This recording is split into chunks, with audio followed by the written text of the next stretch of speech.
I'm just like in the moment listening to the song. All of a sudden I go on Twitter and I see this picture. Like I'm not even sleeping and I can prove it to you. You know, I play jazz. Sometimes when you close your eyes. Dude, every jazz solo I ever saw you play.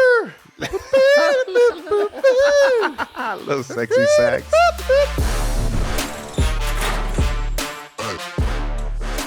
Welcome back to New Heights, ladies and gentlemen, a Wondery show produced by Wave Sports and Entertainment. Yeah, baby. And brought to you by Peloton. Find your push. Find your power.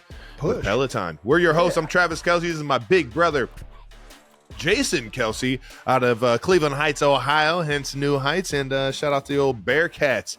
Back on the winning train a couple weeks in a row, man. We are rolling right now. It's fun watching the Cats. But back to New Heights. Subscribe on YouTube, Wondery Plus, or wherever you get your podcast. Follow the show on all social media at New Heights Show. That is with one S. Jason, why don't you tell the people about this amazing episode? Oh, we got an incredible episode lined up here. We're going to talk about the Chiefs staying undefeated in the Super Bowl rematch against San Fran. Saquon's big return to the Meadowlands. We're also going to get into time out of the house. That's right. In particular, my time out of the house. We're also going to be joined by legend CC Sabathia. How about that, baby? Former Cleveland Guardian. To be honest, I kind of like the Guards. I like the Guardians. I'm going to be very honest. I don't think Guardians is a good team name. I get that it's the Guardians thing on of the two city, statues, baby. The two statues on the bridge. I would have rather have been the Cleveland statues. I think that's cooler than Cleveland. I do not like the Cleveland Guardians one bit. Just being honest. I don't know about the statues, dude. The Cleveland Pillars, the Cleveland Stones. Like it could have been so many other things. I said Guardians is a stupid name. I don't like the Guardians. I don't know why. Cleveland Carnegie Bridge. Yeah, exactly. The Carnegies. I mean, I don't know. We're not going to get in on this, man. I'm with it, man. I don't like that one. I don't like Commanders. Maybe it's just because I'm too Spiders. old now that I just don't like new names. Yeah. Like, what are other expansion names? Like, dude, I'm still waiting on the Utah Hockey Club to get a name, man. Just be the Yetis, man. Come on, please. Man. Yetis would have been great. Come on. Like, Yetis would have the nailed Utah it. Yetis? That shit sounds sweet. They're the Utah Hockey Club? So weak. That is such a preppy fucking name for a goddamn team. No, it's the same thing as the football team. What, do you have to go to the game? You have to go to the game in like a suit and tie. You got to have your blazer on and a tie on. Otherwise, you don't get into the club. No, man. It's sounds just terrible. It's got to be just a placeholder until they find their like real name. It can't be called the fucking hockey club. Who knows? They'll probably do. Yetis is way better though. Yetis is a great name. What's another expansion team recently? Ooh, what's the Kraken? That's not bad. The Kraken was sweet. Yeah, pretty Seattle cool. Kraken, it's not bad. I like that one. The most recent football team is the Texans. Is that the most recent expansion, like brand new football team? I mean, other teams have moved location. Yeah, nobody Texans. switched I like names. the name Texans. We've been through this in the last year. Like Texans, I think it's a pretty good one. It's not very creative, but I like the Oilers better. Yeah, Guardians. All right, well, let's get a little. Okay. Anyways, let's get this show started with a little bit of new news. New news. Hey-yo. That's right. New news is brought to you by Timberland and Vans. My butters. You do love your butters, man. And I got my Vans on, but they look like sneakers, man. Let's start this thing off with a little kicking challenge. The first bit of new news, Jason, our episode with Pat McAfee last week, you have officially been called out by our friends at Timberland and Vans. Been called out? Let's watch this clip. Called out for what? Oh, yeah. How you doing? This is Steve Van Dorn from Vans. We got famous Daniel here. We made some special shoes up right here. Checkerboard, football cleats. Oh, my gosh. These are what I kicked in. Let's see if you can kick them in your tins to match a 100K donation. Oh, okay. I like how he ended that video. What? He said he was famous, Dan? Do you know who that Dan was? I don't know who that guy was. Yeah, he's a big TikToker. Oh, okay. All right. No, I'm kidding. I mean, he made it. There's no chance I'm going to make this. You can't make a field goal, Jason? No chance. Not in Tim's. Why do you think you can't make a field goal in Tim's? Because they're heavy-ass boots and my hip flexors don't work because I ripped them off the bone when I had sports hernia. Pat McAfee just talked about how he tore his hip flexor playing soccer last week. Do you know what it's going to be like with my big goofy ass trying to kick a ball at this age? I'm not messing with you. This age, you were just in the NFL last year. And now I am Pat's been out for like 5 years. Yeah, let me tell you, it drops quick. I get underneath that squat bar, and I'm like, I don't know what the hell I'm doing still trying to squat 315. Why the fuck are you under a squat bar? I don't know, just because I like hurting my back. I think I just love the feeling of my knees cracking while I try and lift this weight. I'm a messed up individual. For some reason, I like it. I'm a little fucked up. Connor Barwin one time punted a ball after practice, and his knee was never the same. It bothered him for the rest of his career. Like, yeah, you got to understand, you can't be all quad right there. You can't be all VMO. Yeah, you got to be it out a little bit. Yeah, you got to be hip flexor. You got to be, everything's got to work together when you're kicking, man. Because if you get hyperextend that thing if you're doing it wrong. Listen, if it's for charity, I'll tear my hip flexor for charity. I don't need it anymore. That's what I'm talking about. That's what I'm talking about. It's a Cleveland ball player right there. All right. I don't really know how this is going to be facilitated, whether I have to make it, what the deal is with Timberland and Vans. But the challenge is accepted. Yeah. Famous Dan. Was it Famous Dan? Stan? What was that? I think it was Dan. Brandon's going to type. It was Famous Dan. It was Dan. Okay, you cool. were right. You got to get memory. Thank you, intern Brandon. Well, I'm going to have to go straight on. I can't soccer style in Tim's, right? It's got to be boot. It's got to be Luke Rose toe like toe, right? Square toe that thing. You can get it in there. Should I put like a little, the old square toe cleats they used to make specifically for kicking? What are you talking about? You talking about the steel toes that you wore during the season last year? I didn't stop. This dude was out there in steel toed cleats, and it was crazy. I do have a modified cleat, but it was not the flat front. The way they used to literally make like a flat front. You gotta put that cleat in like a frame. Dude, with like a little bit on it. with a little flashcard that says like how it was made and like how many games I'm gonna you make a played whole in video with Dom the Cobbler in South Philly. He was the one who used to hook me up, Dom the Cobbler. They put tar on it. I didn't even know there were cobblers. That's funny. I thought that was like an old. That was a profession that went extinct when they invented machinery. I didn't know there were still cobblers, but there are. Well, stay tuned to all the New Heights social channels and tune in next week to see what we have in store and how you can participate in this fun charity fundraiser that involves Jason trying to make a field goal in Timberlands. All righty. Huge announcement. We've officially started the Heights Hotline. That's right. And we want to hear from you. Nice. We're trying to figure out ways to hear from our fans and everybody out there that listens to this show on a weekly basis. We obviously appreciate you guys so much. So we've decided to create a hotline number. That's right. The number is 929-399-7260. Hopefully somebody will put that number on the screen. Why isn't this like 1-800 New Heights or something? Yeah, what does that spell? Brandon said those are hard to get. This is hilarious. Again, that's 929-399-7260.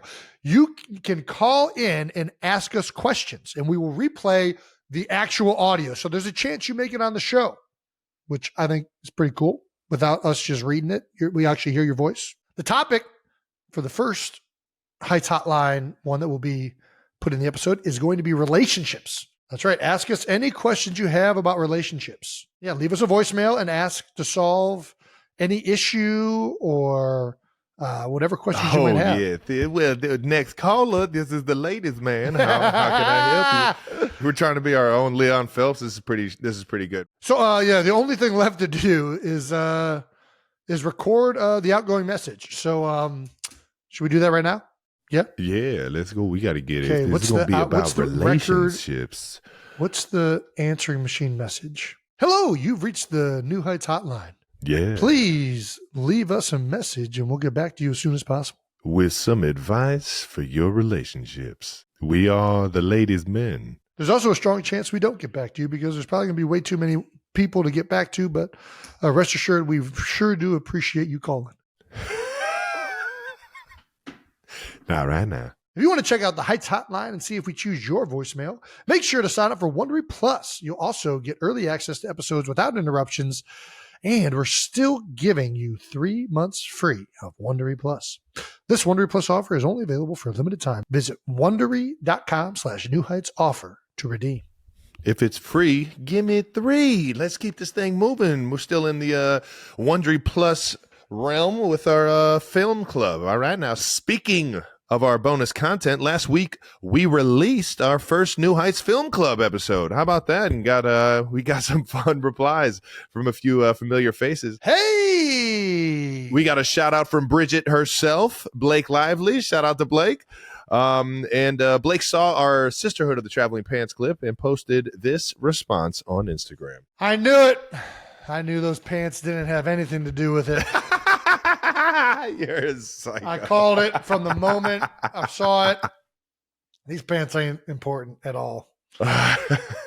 It's just the title. That's it. That's all it is. It didn't have anything to do with it. But Blake, thank you so much for proving me right and for offering that bit of knowledge that the author actually didn't want the pants in it, but instead wanted to have some type of magical thing because of Harry Potter. And so good. It's great.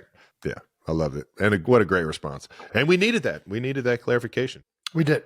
Blake was also not the only cast member we heard from. We also got a couple mentions from the one and only Tibby. That's right. Amber Tamblin. I approve of this poster and both of you. Bunch of pants, bunch of females, bunch of hearts. XO Tibby. Shout out to Amber. Appreciate you you catching the Wondery Plus or at least hearing about it and giving your approval. We appreciate that. Any thoughts on the next film club movie? Should it be a Thanksgiving / holiday theme since it'll come out in November? I think we did a chick flick. Now we got to balance it out and do just the most masculine movie of all time. All right, let's see it. Let's take it to the 92%ers on some masculine movies, maybe some Terminators, maybe some. What are some of the opposite ends of the spectrum of Sisterhood of the Traveling Pants? Oh, yeah. What movies do you guys think we can do? I also want to hear what the Swifties think, or like the masculine movies. Like, what do you think they're going to hear say? This so bad. Yeah. Oh man, this would be good. Rambo, freaking Die Hard. Ooh. Really, any 80s or 90s action movie has got to be just like Commando. This would be good. This would be good. Jesus. Bloodsport. Bloodsport is the manliest movie. That should win. I fucking love Bloodsport. God, I love that movie. I'm down to watch it. We'll see what you guys say on that front. And once again, we also want to mention that New News is brought to you by our friends at Timberland and Vans. I'm about to go get some fresh butters right now. Let's talk a little Out of the House. Moving on to Out of the House. It's Out of the House is brought to you by the powerful backing of American Express. Jason got out of the house this week. I did. How about it? This weekend, I should say, in Miami, and we got to talk about it. You took a nap at the Arrows Tour. I did not take a nap. What is that all about? Travis, you know I didn't take a nap. I did not take a nap. How are you? This show is absolutely electric. It's the greatest show that's ever been on stage, and you're over here falling asleep? Not only was it the greatest show, but obviously I went to the 2 London shows. This Miami show was incredible. And I think part of it's like, I don't know if it's the fact that we're back in the US, because I think the London crowd was incredible, but the rain and everything, dude, it was like on another level. I text you halfway through it. Like, dude, this rain, Tay is killing it. Dude, when Reputation came on and she came out in the new outfit and the rain was coming down and the place could have fucking erupted. I mean, it did. Like, it was the amount of energy was insane. It was so exciting. But back to this photo, I'm going to give a little, I guess, background to this. So Kylie is holding Elliot, right? Ellie was just with me. We were dancing and I was sitting down. So I'm on the same level with her. Yeah. And I'm trying not to, we're out in the middle of the open right here. Uh-huh. And we brought a bunch of people to the show because a bunch of people have been asking us, hey, when are you going to Taylor Swift shows? And Mom went for the first time and we're trying to figure out, we go out there and I realize I'm in like the middle of the open. Like, it isn't like a box. It's like enclosed. Like, I'm like, okay, I'm going to sit down and not be, I don't want, like, I don't know. I feel like I'm standing, I'm holding Ellie. I feel like I'm kind of in a fishbowl. Like, everybody's staring at me. So I just sit down. I'm dancing with Ellie. Ellie goes over to Kylie. And then I'm just like sitting here and I'm just like feeling it. And I'm like, oh, and I'm tapping my thigh and I'm just like in the moment listening to the song. And then all of a sudden I go on Twitter and I see this fucking picture And I'm like, dude, what the fuck? Like, I'm not even sleeping. And I can prove it to you. There's evidence in this photo that I'm not sleeping. You calling Bo Allen a liar? Bo didn't say I was sleeping. Bo did not say I was sleeping. He just posted the picture.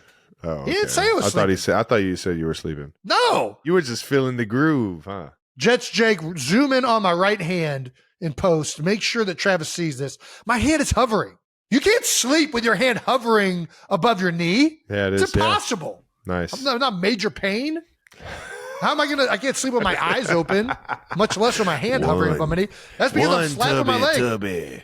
I was going like this. I'm going like this. Two tubby. And you know I play jazz. Sometimes when you close your eyes. Dude, every jazz solo I ever saw you play. Little sexy sax. Like, I'm like, so I'm kind of half joking, but this is like one of my favorite parts about the show because the mist of the rain had just like started to get into my face. Uh-huh. Elliot was with mom. So I'm like, okay. And I'm just sitting here. I'm like, and I'm tapping my leg and I'm just in the moment.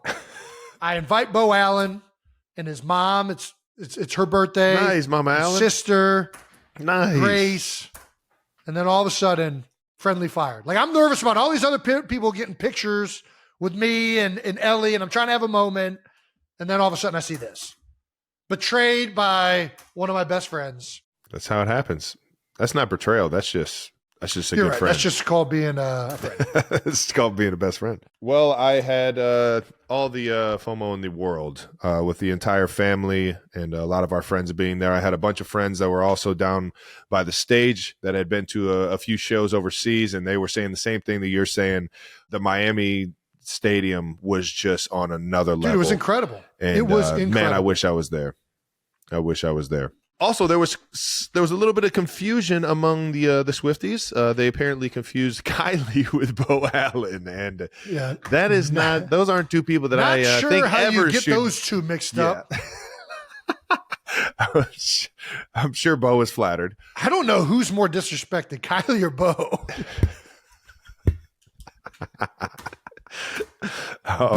Bo, that everyone thought a former nose guard in the NFL is now a female. Or Kylie, that everybody thought you were a hairy nose guard with your arms exposed. We would like to recreate this comment section with a little dramatic reading. Travis will play the miscellaneous Brewer, and Jason will play Shells Ray. Okay, let's go. Let's see what our voice acting skills sound like. Oh, God. Miscellaneous Brewer? He's a brewer, so he's a drunk. Kylie is so beautiful, down to earth.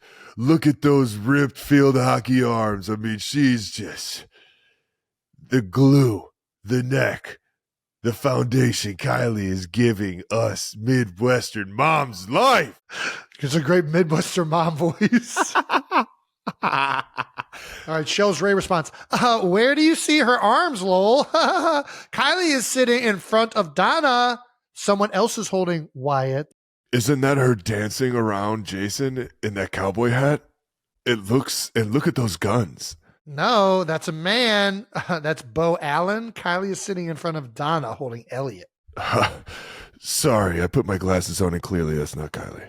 Okay. But whoever that woman is, good on those muscles. Sorry, I'm blind. Whoever that woman is. Yeah, and finally, we also heard from the mystery woman in question herself, Bo BBL Allen. And he said she wishes she had this ass. Jesus. Which, I'm not going to lie. Who doesn't? I do not. I'm very happy she does not. As bootylicious as Bo Allen's behind is, I'm starting to throw up in my mouth thinking about Kylie having Bo Allen's ass. All right, well, let's keep it moving then. Overall, did the family have a good time at the show?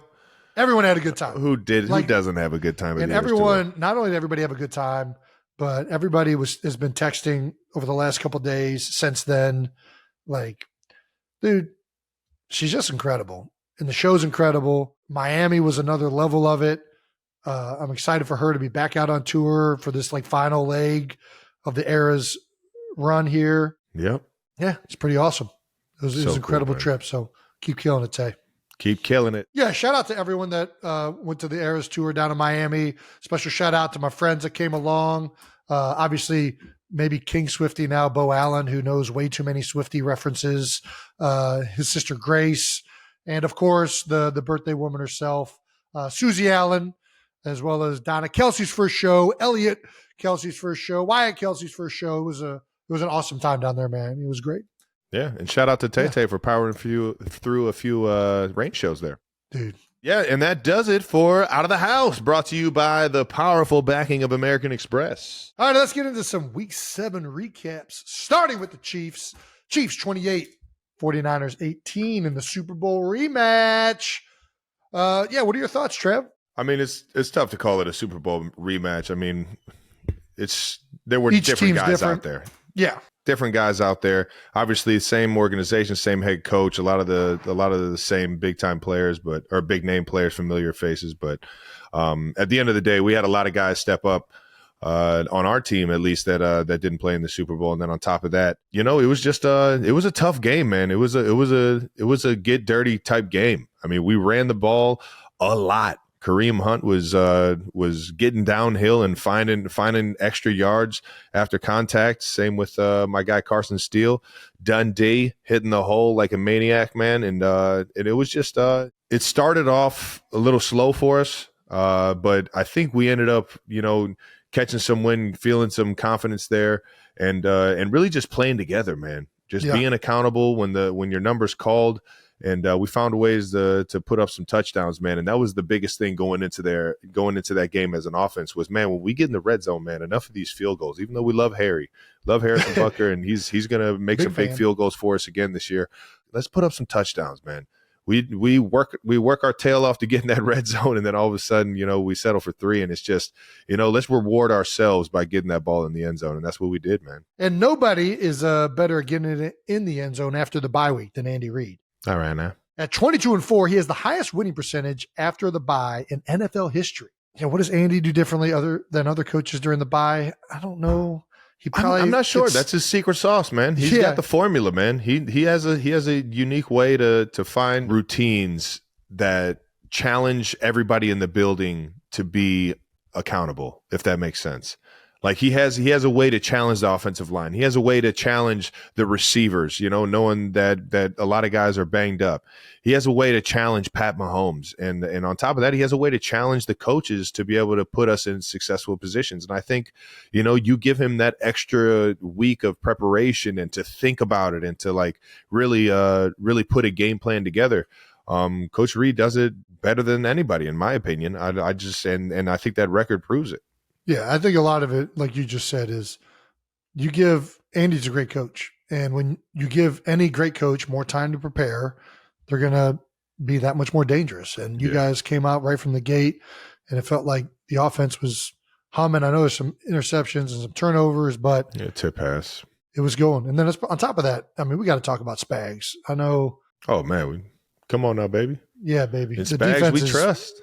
Brock had a rough day out there trying to throw the ball. Now, he was missing some horses, They've had the injury bug just like you guys have. And you hate to see you going down in the middle of it. That was it. Terrible. I hate watching it. It sucks, man. And guys it's really unfortunate, man. This year it just seems like injuries are happening to a lot of teams, and it's like big name guys on the team are getting hit with them. And you just hate to see it, man, especially when they're good dudes, man. Yeah. Yeah, so that never makes it easy, but at the same time, man, that's football, brother. You got to find a way to the next man up has got to be ready, and that's just unfortunately the game we played and the game we loved, man. Dude, Deebo Samuel has pneumonia. That sucks, man. How rare is that? I don't know especially like right now. Young, I feel like guy. Hopefully Deebo gets healthy quick, man. We never like to hear that for sure. Defense is dominant. They finished with 3 interceptions, 1 sack, 5 tackles for loss, and 6 quarterback hits. Insane stat. The defense hasn't allowed a 300-yard passer since the Super Bowl against the Eagles. Shout out to Jalen Hurts. Rookie safety Jaden Hicks came up with one of the biggest plays of the game when he picked off Brock Purdy in the fourth quarter. It was Hicks's first career interception. How about that? Jay Hicks, baby. Right on time, man. Especially big time on the goal line too. Man, you see one of those things, man. That's one of those you jump off the bench like, woo! Stole one, baby. Yeah, baby. You already talked about Kareem Hunt and Mecole Hardman, but obviously both of those guys coming in and having big games. We talked about the Niners having injuries. Obviously, you guys have been thrust with a bunch of them as well. And you guys are having guys step up. Kareem Hunt ends up with 2 touchdowns on 78 yards rushing. Ream. Mecole had a couple cool design plays as well as a reverse or an around. A few jet sweeps, had a big punt return. Mecole is he's always there, man. He's always ready. And for whatever reason, man, he's just got the 49ers number. Last time we were in San Francisco, I should say, he had a big game. I think he had something like 2 or 3 touchdowns, big time in the return game. On top of that, he had a lot of jet sweeps as well, man. I don't know if they realized he's one of the jet sweep kings out here, man. This is what he does. You just get the ball in his hands running fast and good things are going to happen. Dude, something that Andy does so well as the coach for the Buccaneers and Baker and what they're doing down in Tampa, they get the ball to really athletic guys in space.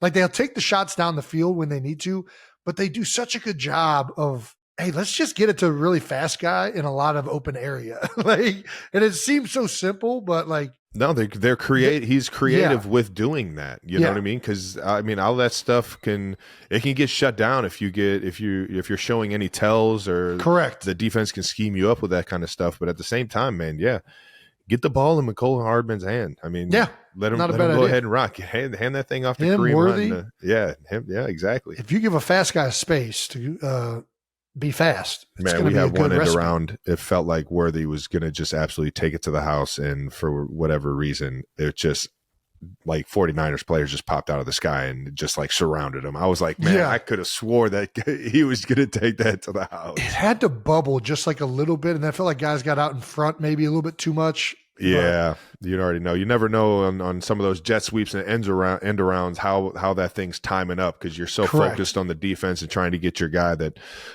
you just never know where the guy with the ball is. The other guy that continues to play well, even though everybody likes to highlight his touchdown to interception ratio, is Pat Mahomes, or Pat Truck Holmes, as he might be referred to now. Pat Truck Mahomes. I like to call it Pat Vic. Pat Vic. Yeah, using those legs, baby.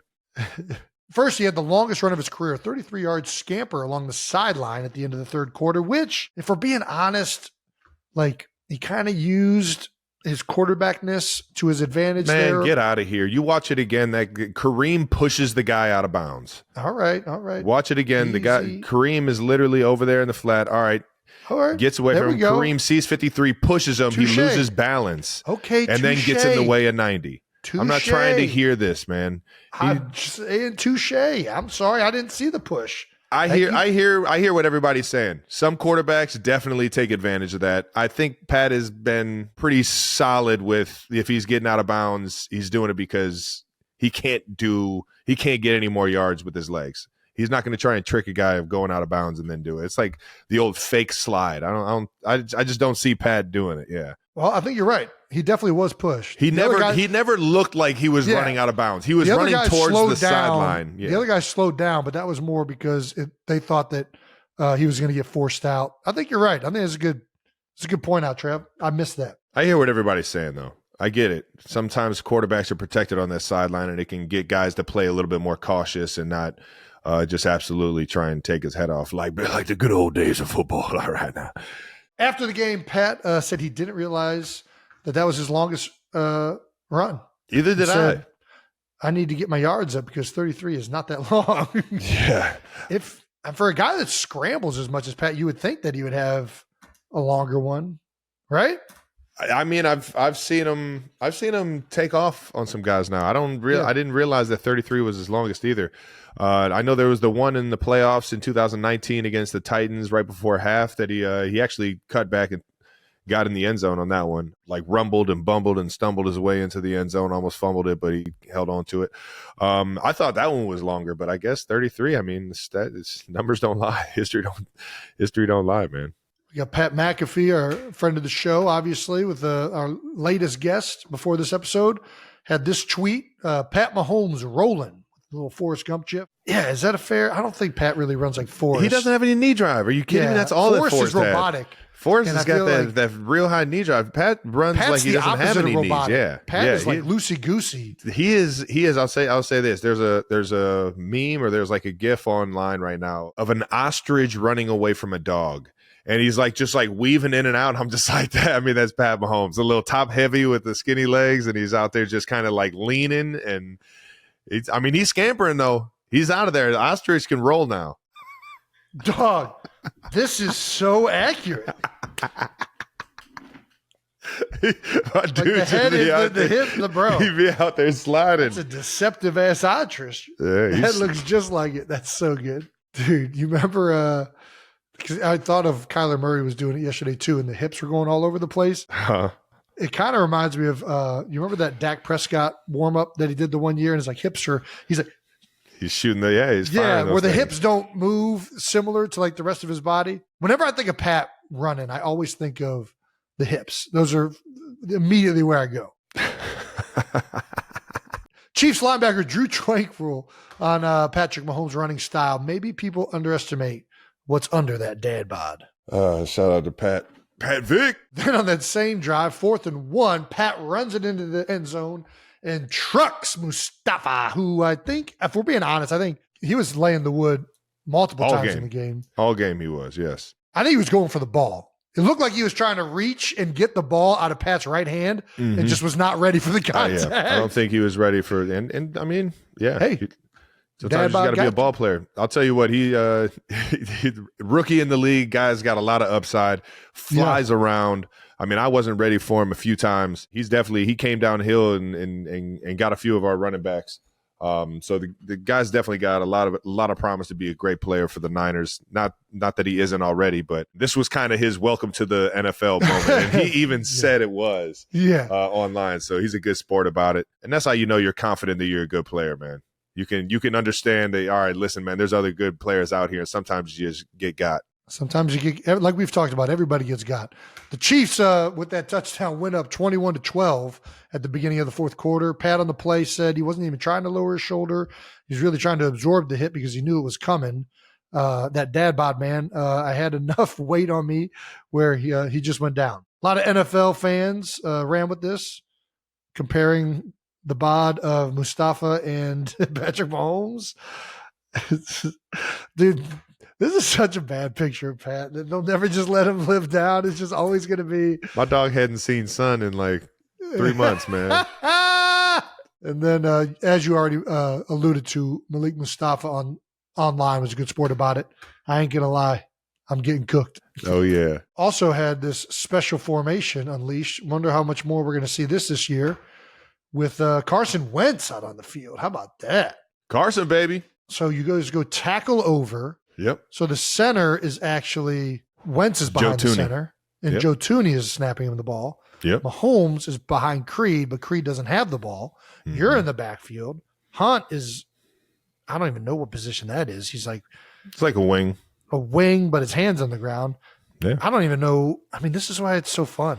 Who the hell knows what's about to happen in this formation? Well, Fred Warner knew, unfortunately. He stuffed it. I mean, we got some yards, don't get me wrong, but we thought that was going to be a guaranteed touchdown because it was just, I mean, it's tough to, those one-off plays when you practice them so long. This thing's been in the playbook for, I mean, a long, long time, man. And we had practice, getting that thing perfect, making the exchange smooth and getting the right guys out there. And sure enough, it's a fun way to get our guy Carson Wentz in the game, baby. I will say running at the tight end and tackle over, normally, at least I feel like when we try to do it, you go tackle over in short yardage and like goal line situations because it's heavy man coverage. And when you have the tackle over, more the man coverage guys have to go and push towards that side of the formation. Mm-hmm. So it leads to like a huge... running away from it, yeah. Yeah. But what do I know? Kareem almost strong-armed his way through some tackles there, but we ended up finding a way to get that thing in the end zone. Yeah, and that's all that matters, baby. Everyone's banged up from both Super Bowl teams. It's the Niners are out. I mean, Debo, Ayuk, McCaffrey. Yeah. I don't even want to list all the guys because I think it's more than that. You guys are down people. Is the Super Bowl hangover a real thing? I mean, you guys have won back-to-back Super Bowls, and you guys are 6-0 right now, so I don't. Yes and no. I mean, there's definitely something about, the feeling you have after a Super Bowl. You want to first of all, you want to get that opportunity back. Like it burns your fucking soul that you want to get that opportunity back. And then on top of that, man, you just have to have the fortune of being successful, or have the fortune of being healthy and having your best players out there at the right times and in big moments. And you got to find a way to win ball games. And that's not easy, especially when you have success, because you can get caught up in, kind of some of the stuff you've done last year. The really good coaches find ways to keep it fresh, to keep it new. Keep putting their players in successful positions, and we've been lucky that we've had two of the best coordinators to ever do it, in my opinion, in Coach Reed and in Spags, and obviously I'm saying this as the entire coaching staff is chiming in on these game plans, and it's a lot of hard work that you got to be able to go back and dig deep and fight through a lot of stuff that got you to that Super Bowl, and sometimes it's you just got to be fortunate, and it's at the same time you just got to be ready for anything to happen, man. LeBron's stat of the game: McCole Hardman is the first player since 2020, Nyheim Hines, to record 15-plus rushing yards, 15-plus receiving yards, and a 50-plus punt return yards in a single game. That is definitely a LeBron stat. Yeah, I mean, it's a shout out to Cole for getting in on the stats, man. LeBron stats, that is. Next week, the Chiefs are away versus the Raiders. The Raiders. The last time the Chiefs played the Raiders, as every Raiders fan in Tahoe let us know, the Chiefs lost on Christmas Day. It was like, yeah, definitely. They were fired up to play a division rivalry that was that had got the better of them over the course of the past couple of years, but they were ready to play, and they came out and they smacked us, man. We weren't ready for it, and we gotta definitely make sure that we don't get complacent this week, and we come ready to play, because that team, that's a fiery team, man. They play their tails off every single day. Chiefs are 5-0 at Allegiant Stadium since it opened in 2020. Raiders just signed former Bearcat. Yeah, Desmond Ritter. Got my guy Des Ritter in there, man. Who is the start? Is Minshew? Minshew's been in and out. I think Minshew's in. I think O'Connell just got banged up, so they had to bring in somebody. All right. All right, now 92%ers, we're excited to be back for another week with our friends over at MetaQuest. And we've been having fun exploring all the different experiences available on the Quest. As fans of our film club know, we love watching movies, and one of the best features about MetaQuest is being able to put a huge movie theater screen right before your eyes in any room you're in. Brandon, can you look at show these fine patrons of New Heights what the MetaQuest headset looks like? Look at how fancy it is. I'm not going to lie. That thing, it does look like it's from the future. Yeah, they did do a good job designing it. Does. But today we're going to talk a little more about one of my favorite games, Golf Plus. That's right. And because Golf Plus is the official VR golf game of the PGA Tour, they're going to get tons of the most famous courses available to play in really amazing detail. How about that? Speaking of famous courses, we've got a video here of Jason playing the 18th hole at Pebble Beach. Let's break it down. Oh, nice, Jason. I don't think I've ever seen you hit the fairway before. Oh, wow, you hit it twice. A nice, solid chip onto the front of the green. Are you kidding me? Oh, man, who knew you could be so good with only half a body? If you want to give any of these courses a try, head to meta.com/quest to check out our Golf Plus and see all the unreal experiences on MetaQuest. Again, that's meta.com/quest. New Heights is brought to you by Lowe's. That's right. Football season is in full swing, and I'm back on the Lowe's home team for my 4th straight year. That's right. Lowe's is helping you make the right calls so you can be the MVP of your own home improvement projects. Plus, nothing says MVP quite like the Lowe's app. You can make game time decisions in-store or online with the click of a button. And you can order online by 2 p.m. when time isn't on your side to get it the same day. So go ahead and download the app Explore their primetime features and add items to your cart with confidence. Now you have more time to do what you love, like grilling burgers at the tailgate or perfecting your game day chili for the football party. Kick off your next project with the Lowe's app and score today. Lowe's is an official partner of the NFL. Same day valid on eligible in-stock items in select zip codes only. Subject to driver availabilities. Fees vary based on purchase. Exclusions and more terms apply. See Lowe's.com/same-day delivery for details. The Farmer's Dog. We love our dogs. That's right. They complete us. And we all want peace of mind that we're doing the best we can to help ensure that they're healthy and happy. That's where the Farmer's Dog comes in. The Farmer's Dog makes and delivers fresh, healthy dog food right to your door. It's developed by vets, nutritionally balanced, and made from real meat and veggies. How about that? To safety standards of human foods. Traditional dry and wet dog food options are highly processed, can use much lower quality ingredients than they claim to, and are extremely difficult to portion accurately. That's right. The Farmer's Dog isn't just fresh food. It's higher quality food. And they also send the food pre-portioned specifically for your dog. That's right. This makes it easy to help maintain their ideal weight. Dogs at a healthy weight can live up to 2.5 years longer than overweight dogs. It doesn't matter if your dog is young or old. It's always the right time to begin investing in their health. Get 50% off your first box of fresh, healthy food at thefarmersdog.com/New Heights. Plus, you get free shipping. That's right. Just go to thefarmersdog.com/New Heights to get 50% off. That's thefarmersdog.com/New Heights. Let's talk about some of the other big storylines from week 7, including the Philadelphia Eagles. You know it. Eagles 28, Giants 3, and Saquon's return to the Meadowlands. And boy, was it a return. I'm not even going to say it. I don't think it was a revenge game, but I think Saquon definitely appreciated how hard everybody was blocking for him on this day, because he had 187 total yards and a touchdown. We can watch these highlights all day. I mean, he was absolutely fucking rolling and just dragging guys. Yes, he was. He had 176 of that 187 on the ground. The second most against a former team in NFL history. The first was Cedric Benson with the Bengals when he played the Bears. 189 on the ground. So God dang. There you go. Saquon was asked about the emotions surrounding this game in his post-game interview. To be honest, I'm so happy this game is over. I don't think I should get, besides the day, any more questions about the Giants. But like I always said, I'm thankful for that organization.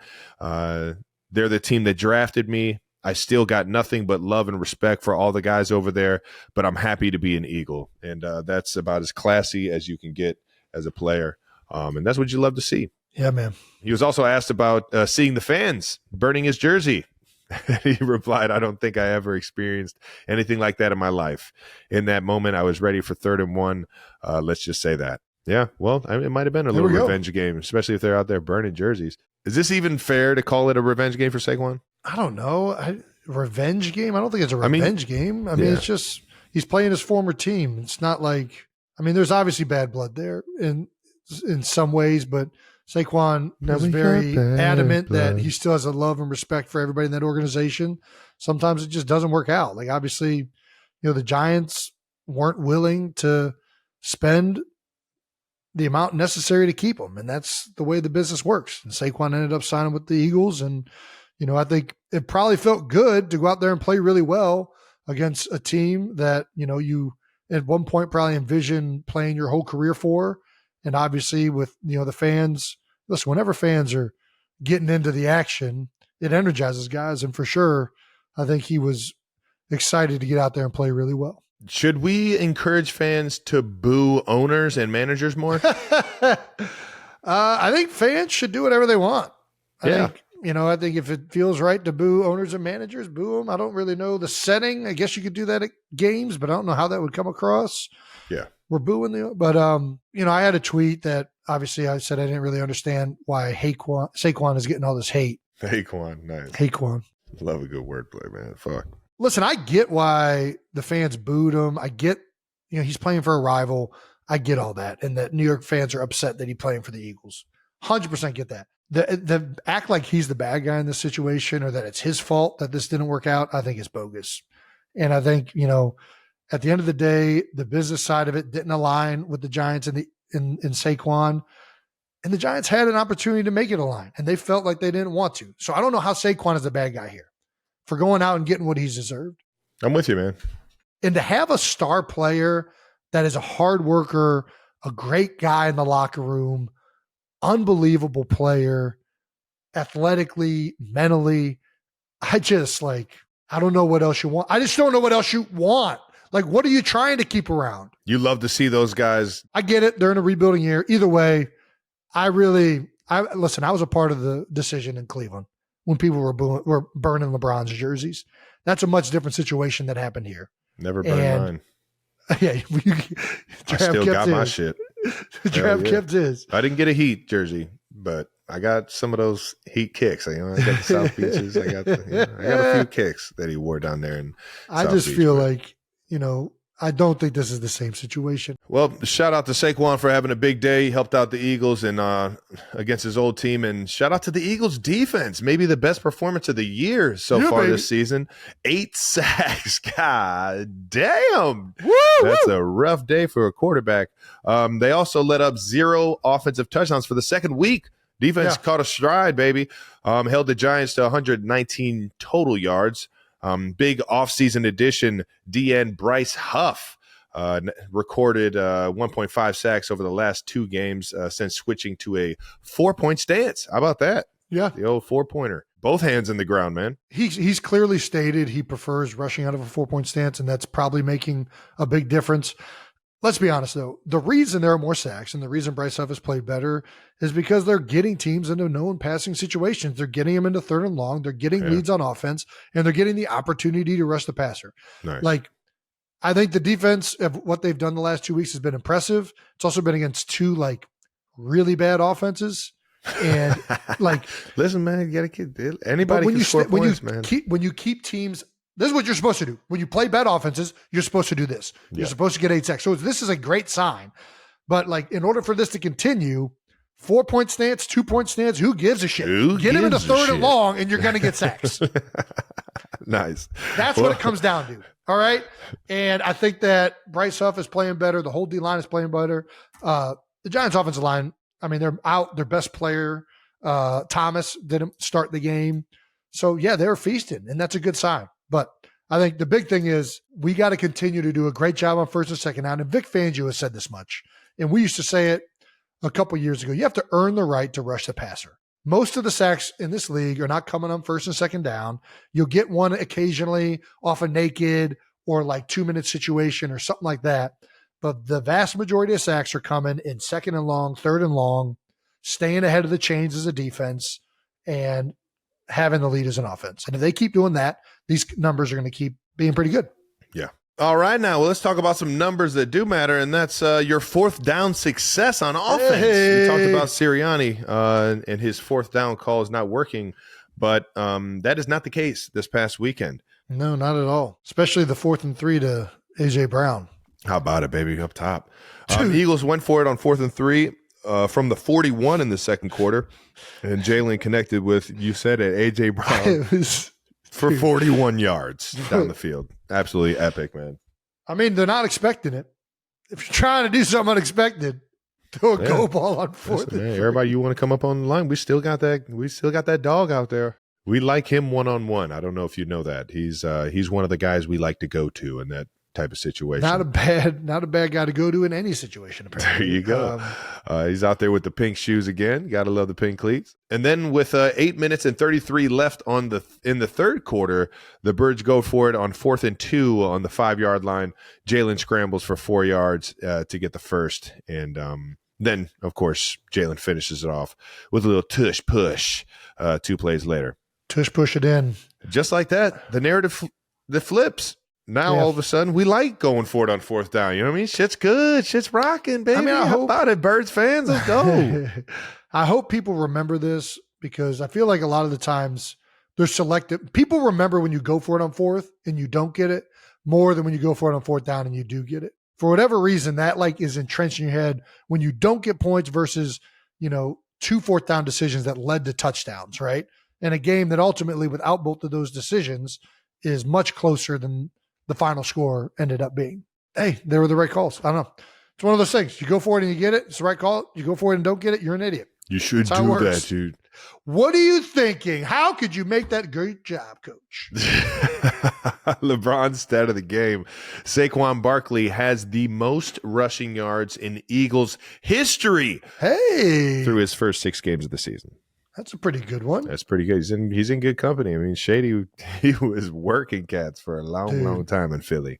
Shady was definitely. Shout out to Saquon. Next week, the Eagles head to Cincinnati to play the Bengals. Back in the Natty, baby. You going to head back to Cincy, watch the Birds? Man, I would love to. Get a little Adriatico's pizza? I don't think I have time. I think for some reason I'm going to be in Pittsburgh. Get a little Skyline chili. That's not a far I was just back in Cincinnati this past week for homecoming. I didn't stay for the game, but I was there for the week. Get a little Sigma and get a little drink out of your mug or what?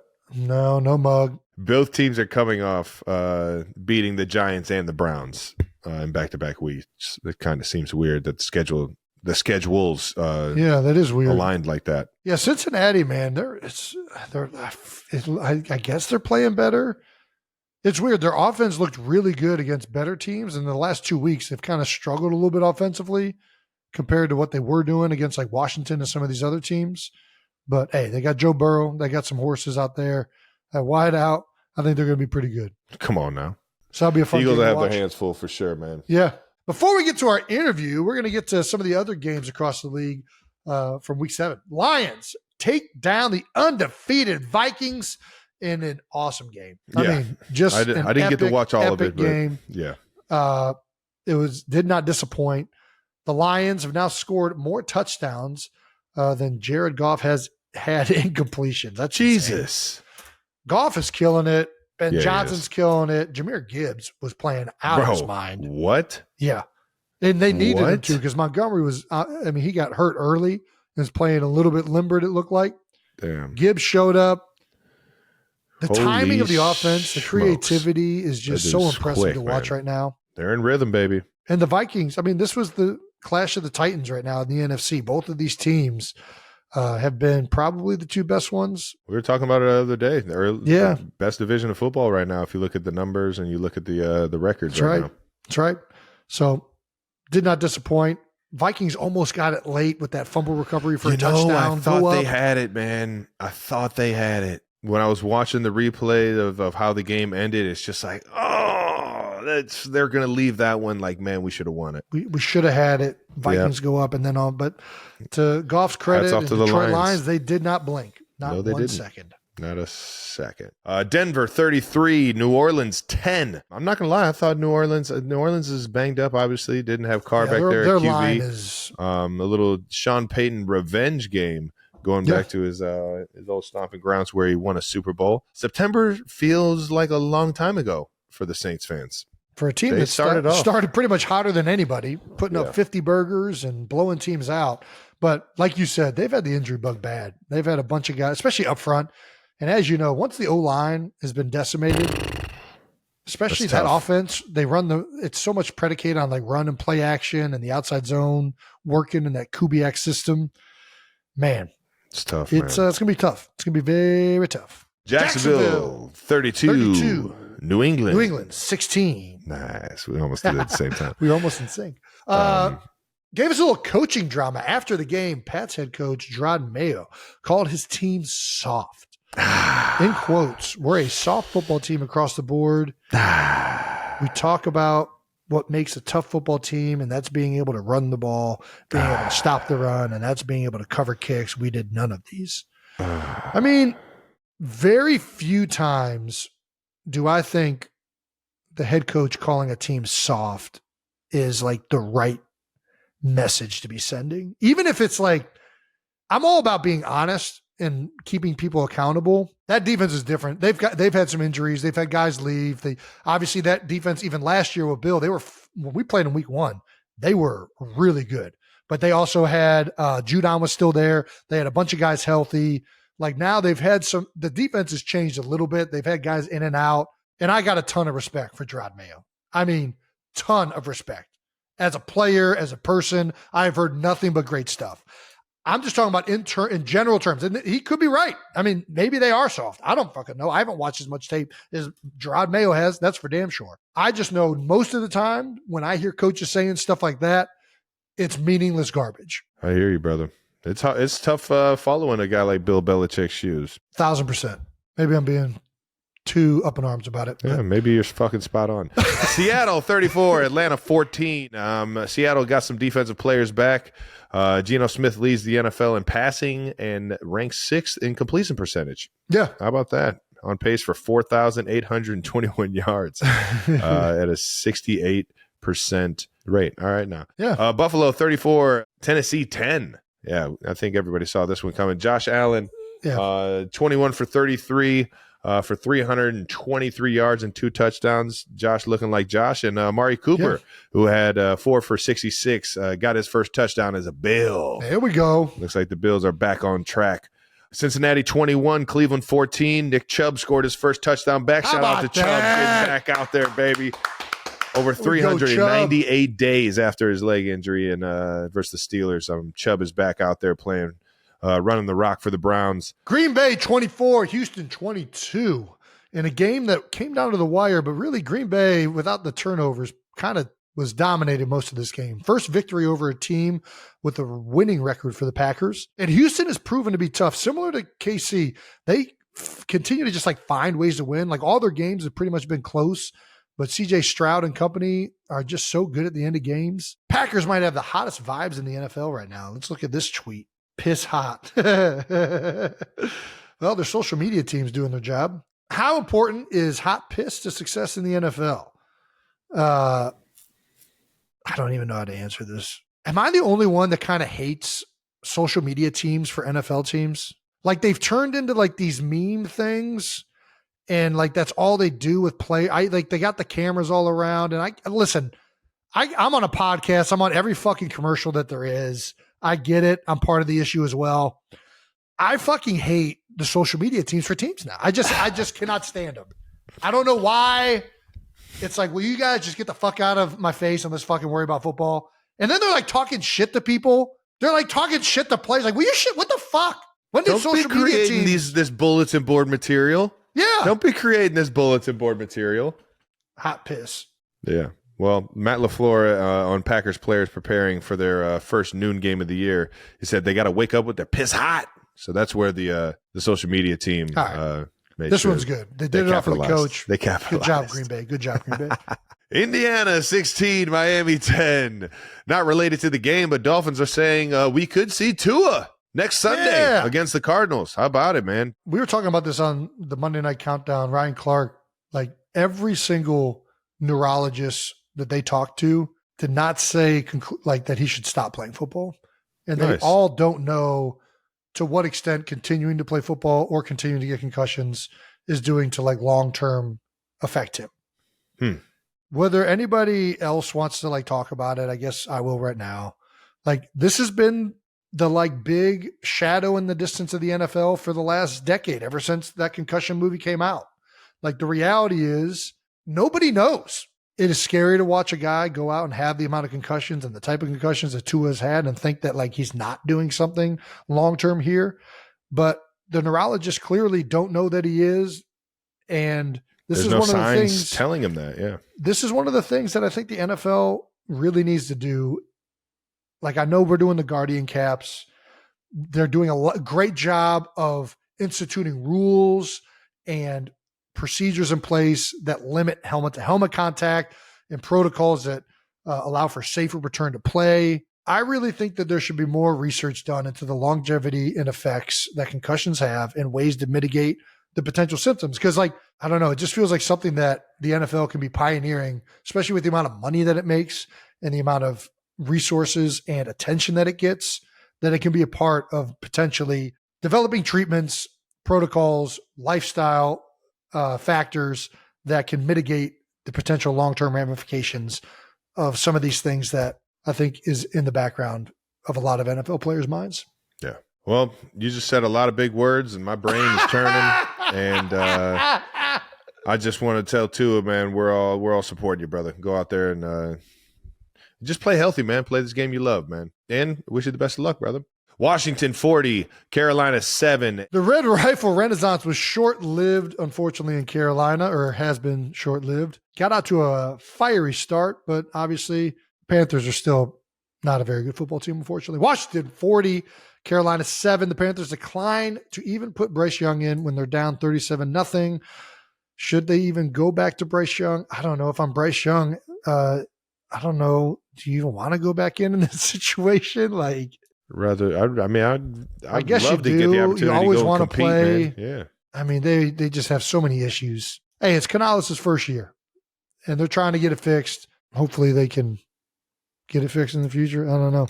There's still a long season left. How, dude, is it? It is. It must be so hard, like being that bad and knowing you still have Jason, stop. 11 games. They're 9, 10 or 11. What are they at?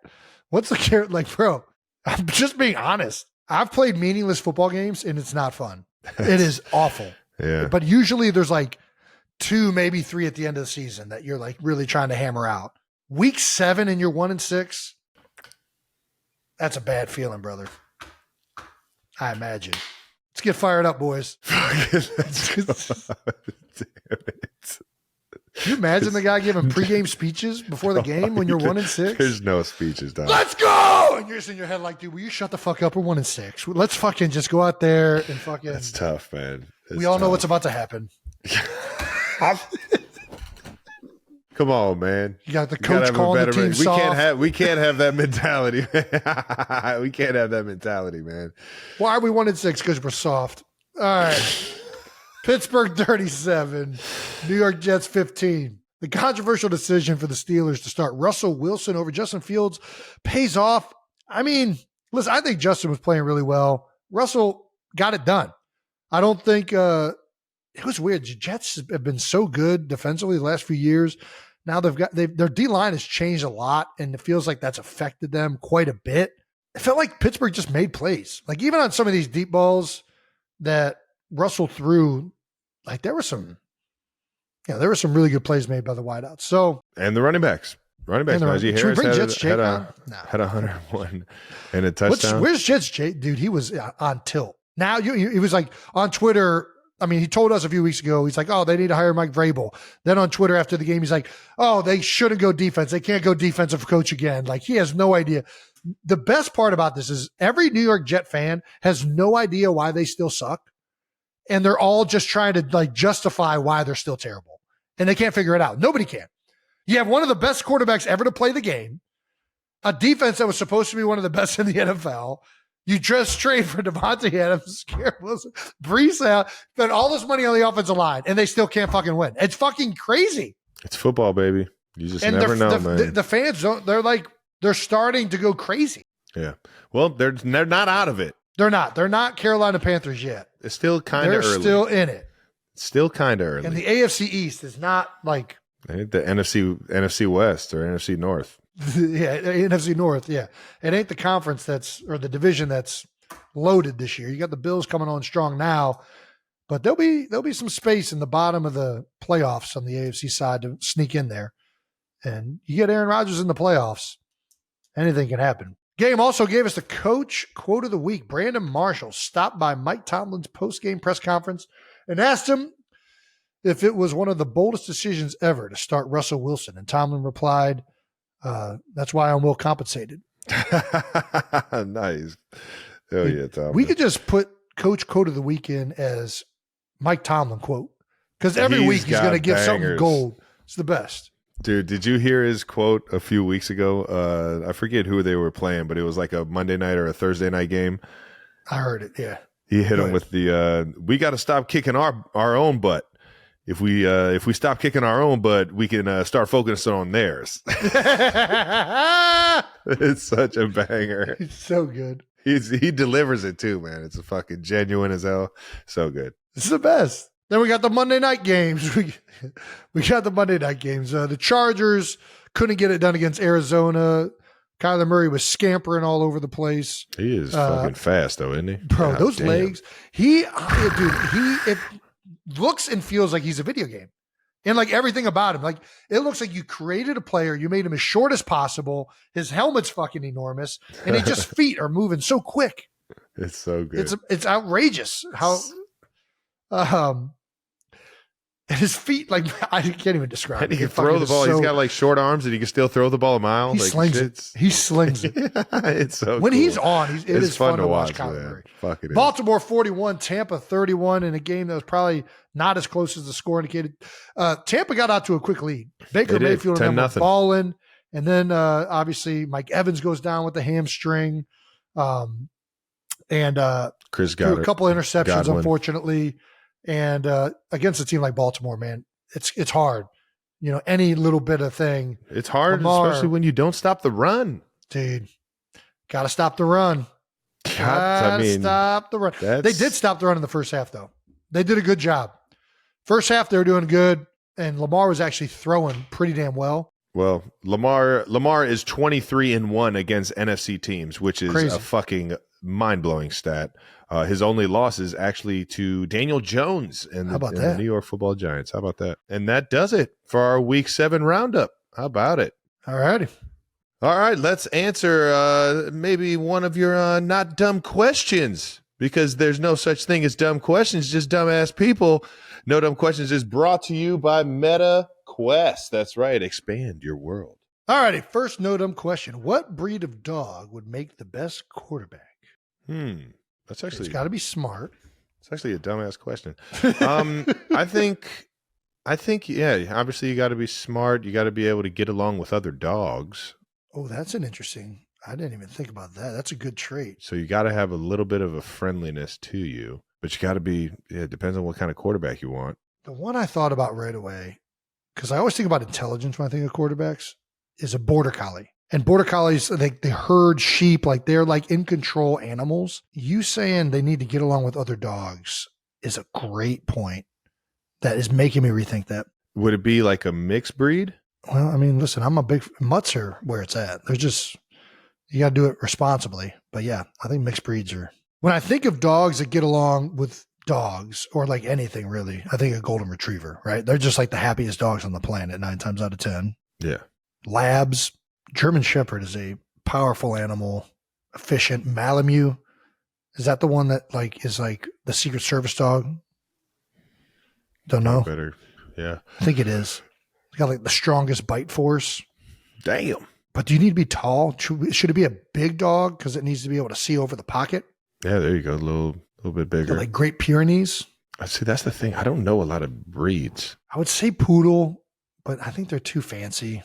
They're too like high maintenance. You know what I mean? Yeah, but the ones that I think are really good usually are kind of like down to earth and like with the team. Yeah. Like Pat's not high maintenance. Look, No, you seen his body? I saw there was a bit on Derrick Henry that said he doesn't eat fried food anymore, and I'm like, man, that's why I could never be a running back. That's just like too much of a commitment. I can't give up fried food. Yeah, I don't think that really. Some people just love football means, more than me. Yeah, I don't think that means that makes you a better football player. I think that's just what he feels like his diet needs to be. I'm going to say height is important. Yeah. I want a tall quarterback that can. I'm going Doberman. Doberman. Smart, athletic, tall. It's got a good blend of athleticism. I don't know if those things get along with everybody, but they're always out front, you know? I can't disagree with anything you just said. Definitely not an Irish Wolfhound. They are stupid as a box of rocks. I love my dogs. Your dogs are very. I mean, Nessie she's got some smartness to her. Oh, what was Balto? Balto was a husky from the Disney movie, Balto. Balto. He's like the lead sled dog in the sled dog movie. Balto. Sled dogs are huskies, yeah. All right. Teamwork. Huskies they're good. They know how to work within a team. Then you got the one at the front that's like the captain. Yeah. I think I'm gonna go husky. There you go. Big enough, not like overly big, pretty athletic, smart, work with the team. Yeah, I think that's the one. All right, I'm still going Doberman. All right, cool. And that does it for No Dumb Questions, brought to you by MetaQuest. Expand your world. It's time to shout out our sponsor, Peloton. As the two of us and the Watt brothers know very well, Peloton is a lot more challenging than most people realize. Jason, what was your first Peloton class like? Was it harder than you expected?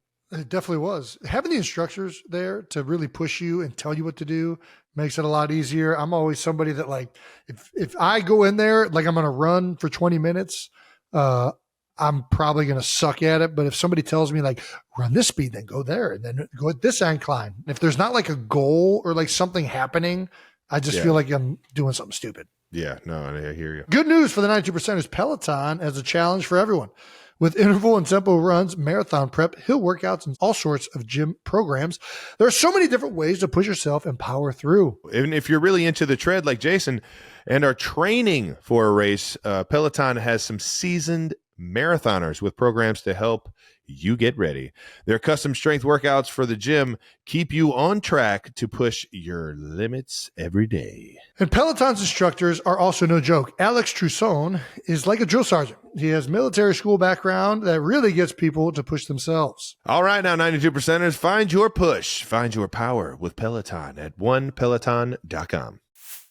All right, now we're excited to shout out our next partner, American Express. We've talked about it before. We travel a lot. That's right. A lot during the football season. Travis, for away games and me for Monday Night Countdown. But we also love traveling to new places in the offseason and have a lot more flexibility when it comes to how we travel. Trav, when you're going on vacation, do you like to book a bunch of different reservations and activities, or do you just figure it out as you go? I already know the I'm a answer. big figure it out as I go. I like to wing it. Yep. Big wing it kind of guy. Getting better at, sticking to the plan, Well, fortunately, 92%ers with Amex Platinum, it doesn't matter what type of traveler you are.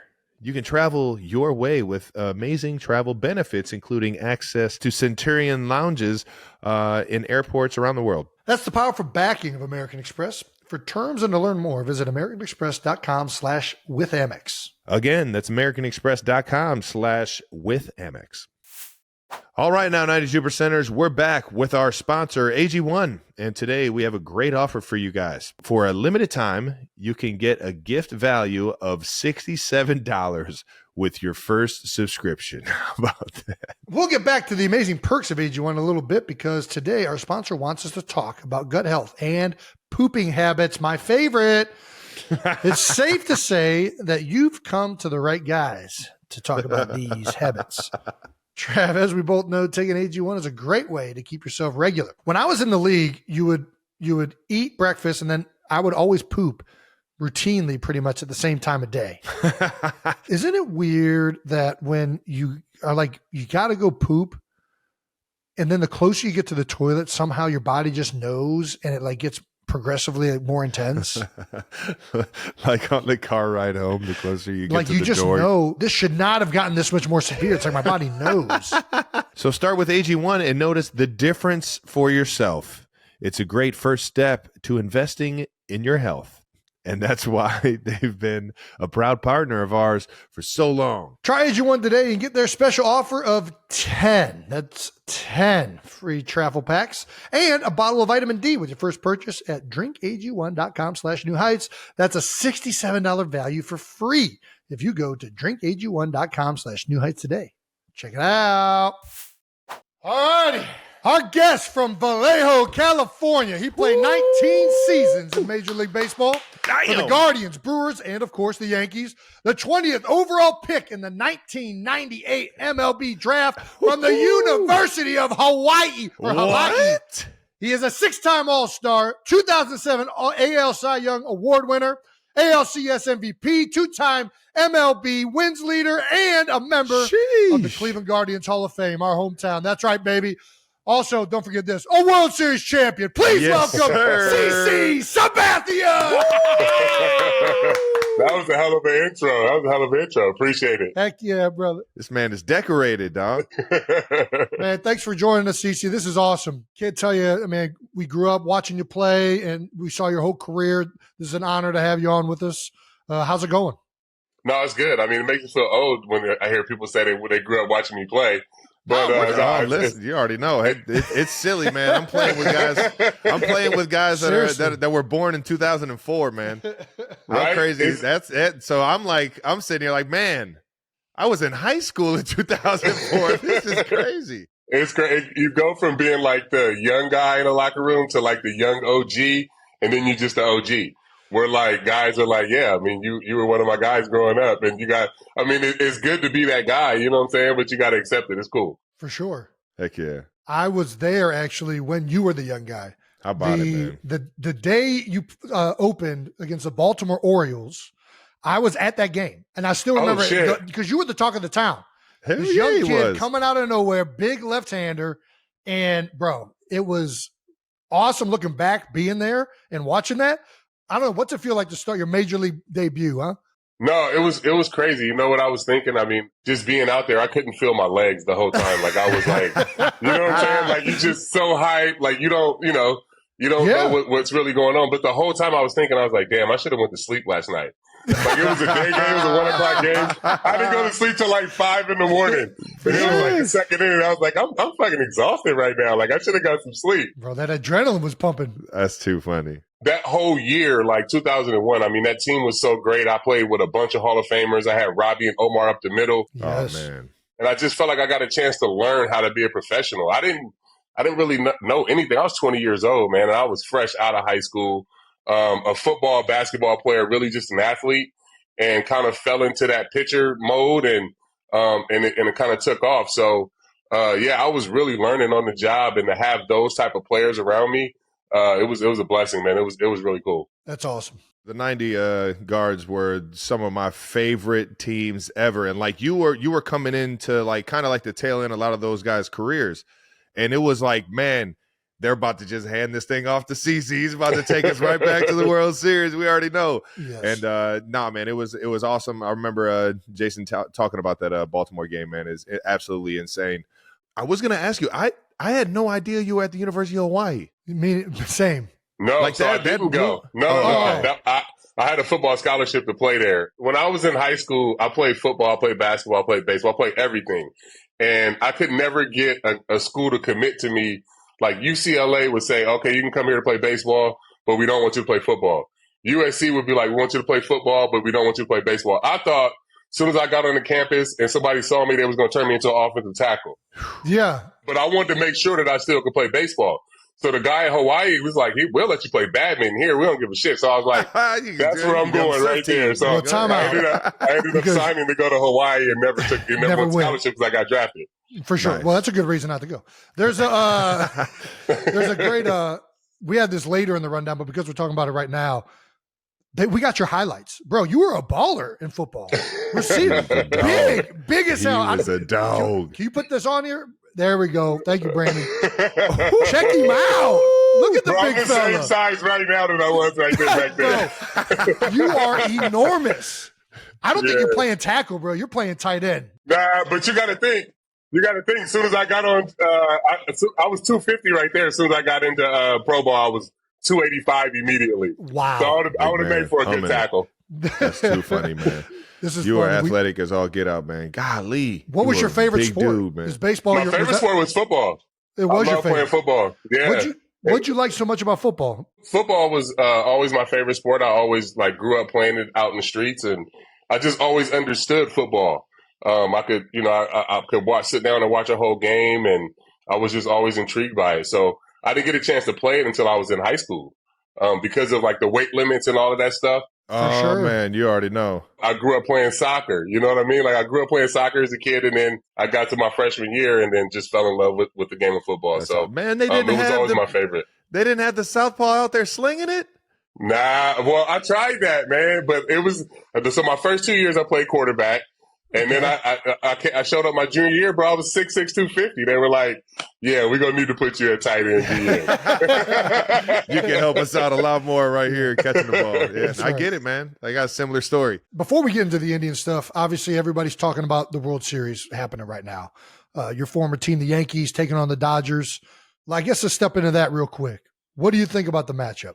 No, I think this is the biggest, best matchup that I feel like we could have had in baseball. The biggest stars are on stage. I mean, we got Shohei Ohtani, we got Aaron Judge, you got Juan Soto, you got Mookie Betts, you got Walker Buehler, you got Garrett Cole. I mean, the list just goes on and on. You got New York against Hollywood. I mean, I think this is the World Series that everybody's kind of been begging for the last 10 years, and we finally got the matchup. So I'm super excited for, what's to come. And to be honest, just watching these playoffs, every game has been exciting. Man. Like even just the Guardians and Yankees series. I mean, it went, only went 5 games, but every game was, right down there to the nail.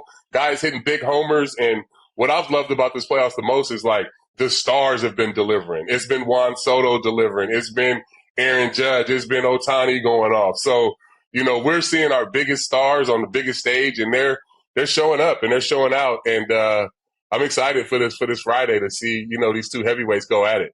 I am getting pumped up for it too, man. I love going to World Series games, man. I think I've made it to like 6 of the last 7. I think since 2015, when the Royals won it. That was like my first experience of like World Series baseball. And I was like, man, these games are fucking lit. Golly. Like it was lit in Kansas City. Like when the Yankees, when you were, what was it, 09? Yeah. When you guys won it, like how crazy were those games because was it the new stadium or was that the old? It was the first year of the new stadium. So it was almost crazy. Like we had to kind of win, Yeah. So it was that pressure of, the boss he had signed me, AJ, Tex, traded for Nick Swisher. So it was kind of the pressure of, us wanting to win in that new stadium. But we had the core 4. So like at this time, somebody asked me yesterday, like, how did you feel at this time going into the World Series? I was calm because I had Derek, I had Mo, I had Andy, you had Jorge, I had all these guys that had been there before. And I'm just kind of riding on their coattails. You know what I mean? Like I had kind of figured out during that year. But I figured out during that year that if I just did my little part and not try to do too much, I feel like, it helped me be able to be better in those bigger moments. I feel like in Cleveland in 07, we had the best team in the league. We were young. I was the leader of that staff. And I feel like if I pitch better and if I'm able to put stuff, if I'm able to make those moments a little smaller and, be able to show up bigger in those moments, we win the World Series.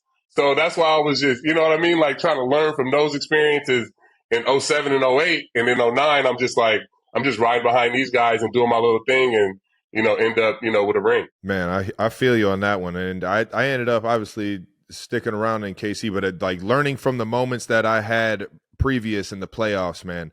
It's like you look at those moments like, man, I had control of that. If I could have just tweaked it here, if I could have showed up for my guys right here, man, you just know that you could have definitely propelled the team. And that's the greatness that you bring to the game, big dog. But that's me with the city of Cleveland, though, in that organization, because I feel like it's just been starving for a World Series. And 07, we were close. 16, they were close. 16, yeah. But that team in 07 was really, really good. And who knows? We may stay together. I may not end up a Yankee if we win the World Series in 07. You know what I'm saying? Like, things end up, you never know how stuff turned out. You know what I'm saying? Let's be honest, though, they didn't have the pocketbooks to keep you. You never know. You ain't lying, dude, man. World Series checks a little different now. You never know. That's fair. Let me ask you this, because Philadelphia, the Phillies have been close the last few years. You were just talking about the locker room and like the core 4. What is it that enables a team that has like the talent to do it between getting it done and not getting it done? What do you really think that is in baseball specifically? It's just momentum, to be honest. If you look at like the Phillies running into the Mets, it was just they played them at the wrong time. Hot bats. And hot bats. And then sometimes when you play those teams in your division, you look at the Phillies when they beat Atlanta a couple years ago when Atlanta was the best team in the league. When you go and play teams in your division in the playoffs, like the Mets don't care about going into Philly. And that, you know what I'm saying? That's a big advantage for the Phillies. Like going into Citizens Bank and like having to play, in that park. The Mets do that shit all the time. So it doesn't bother them. They can go in there in October and show up and, hit big home runs. So it makes it hard when you play those teams in your division. And I think those 3 teams for the next 5 years are going to be battling it out and for the division and to see who's getting to the NLCS, to be honest. Nice. Yeah. Who do you think is going to take the World Series, if you don't mind me asking? Is that too? I gotta go with the Yankees. I had a feeling. I gotta go. I think it's gonna be a long series, though. I mean, I have friends. I mean, I'm really close with Mookie Betts. I'm really close with Freddie Freeman. I root for those guys too. But being here, being a Yankee, being in New York, I just been watching this team all year, and it would be big for us and me if they would win the World Series. So I'm excited, and hopefully they can get it done. You know it. Awesome. Do you have a favorite stories from your time with the Yankees or the Guardians? Like what favorite teammates maybe? Ooh.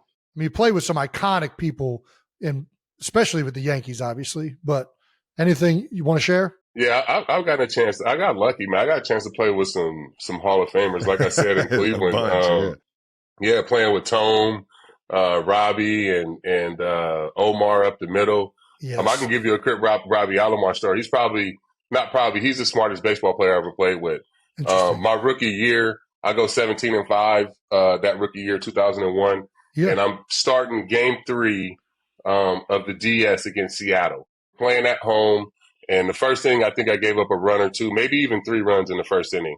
And I'm a little nervous. I mean, I'm 21 years old. It's my first playoff game. And crazy.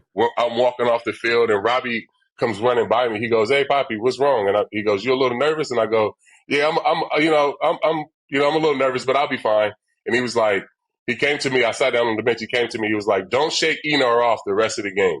Like whatever he puts down, just throw the pitch, and we'll live with it." Lean on your guy. He was at second. Enar was a rookie too. He was at second base, giving Enar the pitches. He called the game from second base. I didn't give up a run for the rest of the game. He called the game from second base. However, he was giving Enar the signals. He was giving Enar the signals, and he was giving me the pitches, whatever to throw. And I won 6 innings, gave up 3 runs. I didn't give up a run the rest of the game. Have you ever heard of that? Have you ever heard of a second base doing? I've never heard of that. Never. No, that's amazing, bro. Do you think him and Sandy just talked so much that Roberto ended up finding a way to like kind of pick Sandy Alomar's brain, his brother's brain, or was he just? I think that, and just him, just the ability of just being able to he just knew the game. Like he would always, and that's how I learned pitching from sitting next to great hitters, whether it was him or Eddie Murray. Ooh. I was sitting on the bench, and these guys would know what was coming next. You know what I'm saying? Just by whatever the count was, who the guy was on the mound, who the guy was in the box. And that's how I kind of learned how to sequence my pitches and kind of learned how, to read guys' swings and different things like that. I didn't watch a lot of video. I would just read guys' swings and kind of pitch to my strengths. And I got that from sitting next to guys like Robbie and Eddie Murray and Juan Gonzalez and just really soaking in from hitters. One of the things I think is the coolest thing in baseball is that cat and mouse chess match that's going on between the hitter and the pitcher and the catcher. Like, what you're deciding to throw, how you're setting pitches up, like how much goes into it from like a game plan before the game and like knowing what each batter's weakness is, how much of it is, what because everybody knows your fastball and slider were like the biggest things you had going on, but like what goes into the pitch selection, that process. I don't even know how to ask the question, but it's something that's cool as heck watching. Yeah. No, it is. I mean, and it's a lot that it just depends on the guy, right? Like a guy like Garrett Cole does a lot of prepping. Like he sits down and he does a lot of prepping. He's going through, every lineup, every scenario, every hitter. And he's a guy that can tailor his game. He can throw every pitch for a strike, in every quadrant. Right. So he can pitch really to guys' weaknesses, where a guy like me, what you just said, my fastball, my slider, my strengths, right? So I got to stick to my strength. So if it's a guy like Mike Trout that's good on sliders and the slider's my strength, well, we're going to see who's fucking better today. Hey, you know what I'm saying? Like, I can't do what I can't do. You know what I'm saying? So like I can only do what I can do. So my strengths are my strengths. So once I figured that out about myself, it was less prep for me because now I can just go out and really just pitch to my strengths and really, command the plate the way I know how to and not try to worry about what everybody else is doing. So it didn't really do me any good to watch anybody else's film because I'm not going to pitch the way that guy pitched you anyway. I'm going to go to what I can do, what I have that day, and we're going to figure it out. So it was always just a lot about me reading swings and figuring out what I had that day. My catchers did a lot of prep, and I relied on them a lot. You trust them, I didn't shake off a lot. And whatever they put down, I would just throw with conviction and, we're going with it. Nice. One of the reasons I think it fascinates me is because I feel like the pitcher-catcher relationship is very similar to the center-quarterback relationship for what you just said. I was getting ready to say that. There's a lot of communication back and forth. You each have prepared in your own way to be ready for the game, and you kind of – the best tandems figure it out together. But What do you think of the modern state of pitching, man? I don't know what to make. Like with the Jason's talking about moving the mound back. He said it's too. No, man. It's too easy to pitch these days. Get man. this jabroni out of here, It's man. not too easy to pitch. These guys, the hitting philosophy has changed. Okay. These guys don't try to put the ball in play as much as they did anymore. Now it's just all about launching and, getting their A swing off. So there's not, and the lineups aren't constructed where, you have to kind of pitch through the lineup. Yeah. Everybody's trying to do one thing in a lineup, and that's just hit the ball over the left field wall or the right field wall. So that makes it a lot easier for me to pitch when all you're trying to do in every single count is just jack a ball over the wall and not try to put the ball in play or not trying to put the barrel on it. And that's what made the Guardians so good. They were just finding a way to get on base. Yeah. Yeah. Last year, really great. They didn't hit for a lot of power, but they were on base and they could put the ball in play there and strike out a lot. This year, they were doing that where they put the ball in play and not striking out a lot, but then hitting for slugging. They were hitting doubles and homers and Naylor and, Ramirez. So that's what made them so great this year. So I think the game is kind of coming back and reverting back to where, it's more emphasis on putting the ball in play and not just, exit velo and launch angle. And I think we've been changing the rules so much for hitters that it's kind of swinging where you have to change the philosophy. We can't keep changing the fucking rules. I don't like that. That's fair. We can't keep changing the rules when these guys want to hit 230 with 30. You sound like me and Jason when they keep changing these rules NFL in football, rules. Man. Yeah. Oh my God! But what's crazy is that it's cool, and I mean I'm sure it's frustrating for you guys, but as a fan of the NFL, it's cool that they're willing to try different rules and change different things about the game. Where in baseball, it took us forever to get rid of the shift. Where we all knew that was the right thing to do, right? Yeah. Or put the pitch clock in. Yeah. So it's just baseball, we get so much grief when we change the rules where now I'm watching a fucking kickoff in the NFL and I've never even, you know what I'm saying? Right. But as a fan, it's cool to see that. And the NBA does that. And I feel like baseball, we need to, stay up to speed with, keeping our game relevant. And I feel like this year we've been seeing the payoffs from that. It's definitely feel like it's led to more exciting play. It feels like it's led to more offensive production. Some of the rules they've changed. The games are shorter. I mean, you know what I'm saying? You can watch a full game and not feel like it's taking up your whole day, and we're not missing any action. Right. How do you think you would have handled the pitch counts and the less I feel like you were still pitching full games at times in your career. That never happens anymore. Was it Has that happened once in the playoffs so far? Has there been a starting pitcher that's pitched all 9 innings yet? That used to be I don't standard. think so. Right. Yeah, that would be. Yeah, I don't think that's a great question. I don't think there's been a guy that's thrown a complete game yet. And no, I wouldn't have done well with it. Not in my prime. I mean, you know what I'm saying? Don't take me off the mound. Yeah, man. Oh, it's not happening. I watched one of these guys, one of these aces come out. It was the 5th inning. He had 89 pitches with no gripes. If that was back in the day, I mean, there's no chance. That wouldn't even been a thought. Right. You know what I'm saying? Crazy. You don't even get off the bench until I got 120 pitches in the playoffs. Yes. So it's just it's a different philosophy, but I feel like everybody's built these super bullpens where, you look relievers at and you look at the two teams that are in the World Series, they're going to be games where it's going to be a reliever that's going to start the game in the World Series. That's crazy. You know what I'm saying? So just the way that the teams or the rosters are constructed, the bullpens are the best part of these organizations' teams. Back onto the World Series, you think Showtani finds a way to throw an inning here or there? Man, it'd be crazy if he closed out a game, right? Woo, man, I'm not gonna lie. That would be nuts. That would be nuts. You want to talk about bringing baseball? Yeah, that's awesome, man. I mean, I think, the Dodgers are short, you know what I'm saying, on pitching. I mean, if he's healthy enough, why not bring him back, Right? Yeah. That's what you paid him to do. And he can do it at a high level, and he's been throwing. So if he's healthy, I mean, I don't see why not. I'll be interested to see how they use him going forward anyway. If he's going to be a starter, if he's going to be, long relief out of the bullpen. I mean, I'll be interested to see, and maybe we can get a preview right here. Nice. There we go. Well, my guy, Anthony Rizzo was caught always calling the bullpen in the 4th inning, prank calling the bullpen in the 4th inning. It got out that he was doing that all year this year. Did you guys ever have that on any of your teams? You have somebody that was always prank calling you guys in the bullpen, or? Now, who was the biggest pranker on the teams that I played with was Brett Gardner. But, I mean, he would do, wild, crazy stuff. I mean, one time we had our video guy he took his his starter for his key, like the unlock. He took the battery out. So this guy took the truck. He had bought a brand new truck. He took the battery out of the unlock button. Yeah. So the guy takes the truck back to the GNC place and is like, oh, something's wrong with the truck. They give him a new one. He takes it out again.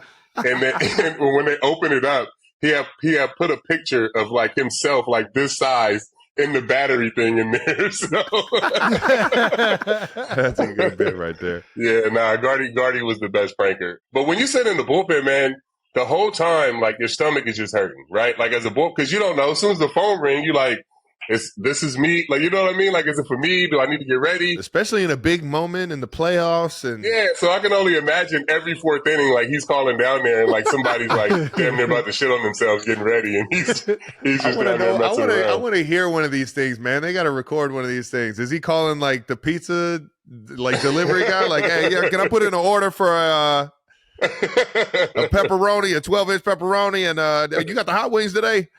I got to hear one of these things. Rizzo's funny as hell for that. Nah, yeah, they definitely should record it. Rizzo is funny, and that's like I said, I mean, that's a good way to loosen it up and keep it light. But it's hard, man, during the baseball season to have different ways to it get monogamous. 162 throughout the season. How do you guys get ready for 162 games?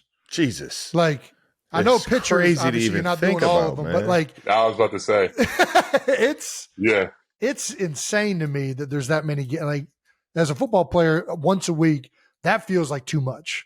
But 3 games a week, 4 games sometimes, every day. I mean, it's every single day. But like, I feel like your schedule with football is like you're home all week, right? Like, but every day you're up from like 9 to 5, like meetings from 9 to 5. Yeah. So it's just like, every day is meeting. So it's basically, so for us, basically the same thing. Like, we know we have to be up at the park by the bus is at 2:30.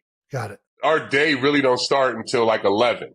Yeah. Yeah. So you get up, do whatever you need to do. Bus is at 2, game at 7. I mean, it just becomes a part of your life. There you go. For me, as like a pitcher, watching position players, like I would always ask Jeet, I'm like, how do you guys do this shit every day?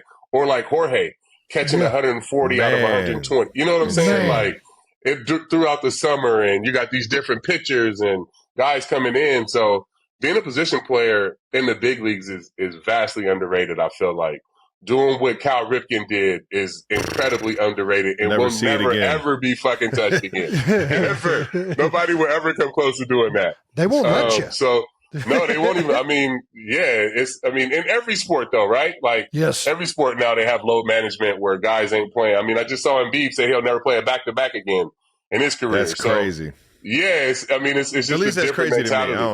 I don't know. Yeah, it sounds crazy to me too. You know what I'm saying? So, it's just one of those things where, you're watching these guys get up and do this every single day. And that's why, for me, I love to watch like the guys now, like Manny Machado or Freddie Freeman or Mookie. These guys post, and I know how hard that is to do in this day and age. And you got to tip your hat to these guys. I mean, Freddie with his ankle right now. And still he is like literally hobbling around to first base. But do you know how inspiring that is for like other players to see a guy go through a whole summer? Yes. And then, you know what I'm saying? Like that, 100%. That's a huge rallying thing for the locker room. So that's a guy I want on my team. Give me that guy. Yeah, I'm not even trying to be funny, but like 30% of Freddie Freeman is better than 100% of anybody else. Shit, give me that guy, bro. Hell yeah. I love it. We're going to get to the start of your career and then the Guardians, but we were talking about rules and how they've changed some of the things.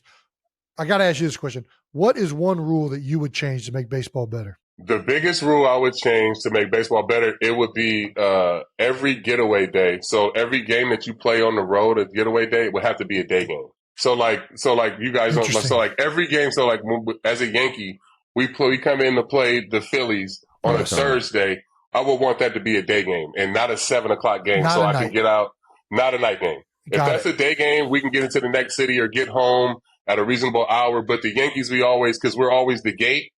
Or the Dodgers or Boston or whoever else, then we always get a night game, and then we are in at 4 or 5 in the morning with a game the next day. So it would be universal getaway day has to be a day game. Man, that seems fair. For sure. It definitely seems fair, right? But that shit don't happen, man. Have the players presented that as an option? It only affects such a small portion of the league that nobody has really presented it. That makes sense. Yeah. But I have been, in the league office, I've been saying, that we need to correct this and get, make it an even playing field travel-wise for everybody. Right. Because I feel like that's such a big thing now with guys, with their sleep and, getting their rest. And I feel like it puts some of these bigger market teams, the Phillies, the Dodgers, the Yankees at a disadvantage. Yeah. When they're getting in at 5 a.m. to every city. The TV networks want to keep them night games too, just because it's like prime time and stuff like that. But yeah, sometimes you got to look out for the players for sure. Yeah, especially when you're playing 162 throughout the summer. Fuck, we give us one or two. You know what I'm saying? Like, we got plenty of TV games. So I saw you at actually last year's World Series. I saw you down there in Dallas, and I realized that you're staying involved with the MLB. You're in like an ambassadors program. Can you elaborate on it? Yeah, so I started working with the league in 2021 as a special assistant to the commissioner. Okay. Help them with player relations. I have a lot of relationship within the league. We go around and do meetings and, and let Rob get in front of the players and, any questions that they have, they can kind of, address him right in front of them, and have these meetings. When I was playing, I didn't have that access. I feel like it's kind of helped, with player relations or having guys feel comfortable coming to the league office with, whatever problem that they had. I was able this last year to do, some things at Rickwood. We had the game at Rickwood, Alabama between the Giants and the Cardinals. I threw a big softball game down there, just kind of honoring Willie Mays. So I've been able to stay, in the league office and stay within the game. And that's been a lot of fun. And for me, when I got done playing, I retired, I was like, I'm done with baseball. Like, I won't be around baseball. I won't watch baseball. I'm a huge fucking baseball fan. I love baseball. We're a baseball family. So it just keeps me in the game, man. I love it, man. Hell yeah. CC, have you thought about getting into the broadcasting stuff more? I know you'll dabble a little bit here and there, but have you ever got approached by some of the networks or thought about doing it? Yeah, you know what? My last year in 2019, I actually worked at ESPN when Get Up first opened, when they first opened that Seaport studio. Yes. Yeah. It was good for me to be able to do that. And I was like, this is not what I want to do. Because that next year, I would have signed up and I would have did, you know what I mean? I would have went full bore. Mm-hmm. And I feel like I can talk about sports in my own way and not be in a suit. I don't want to be dressed up talking about, you know what I'm saying? Like, I watch all sports. And for me, I want to talk about every sport. I watch a lot of NFL. I watch a lot of basketball. Obviously, I love baseball, but I mean, I want to talk about everything. And I feel like, when I was at ESPN, they just had me only talking about baseball. So nice. Well, let's talk about some other sports. Yeah, I was about to say. We play the Las Vegas Raiders this week, man. I think Trav, listen, might be a Raiders fan. I am not a Raiders fan anymore. Not for the rest of this season. I'm rolling with Saquon and the Eagles, bro. I respect. That's a good team to jump on with. My man. The Raiders they make it so hard to be a fan, bro. Like, from trading Devontae to not getting a quarterback in the offseason to just everything that goes on. I'm a diehard. I'm a diehard Raider fan. Like, it runs through my blood. I have to go to 1 or 2 games a season where I'm in Vegas. I have to go to a game in person. And I did that last week. I went to my Steelers game and the Raiders-Steelers game, but it's hard. It's so hard. I have to root for a winner, man. And I feel like the Eagles are going to bring me some joy here on the East Coast. So I'm rolling with the Eagles, dog. Hey, man, we got to get to a game then. We got to go.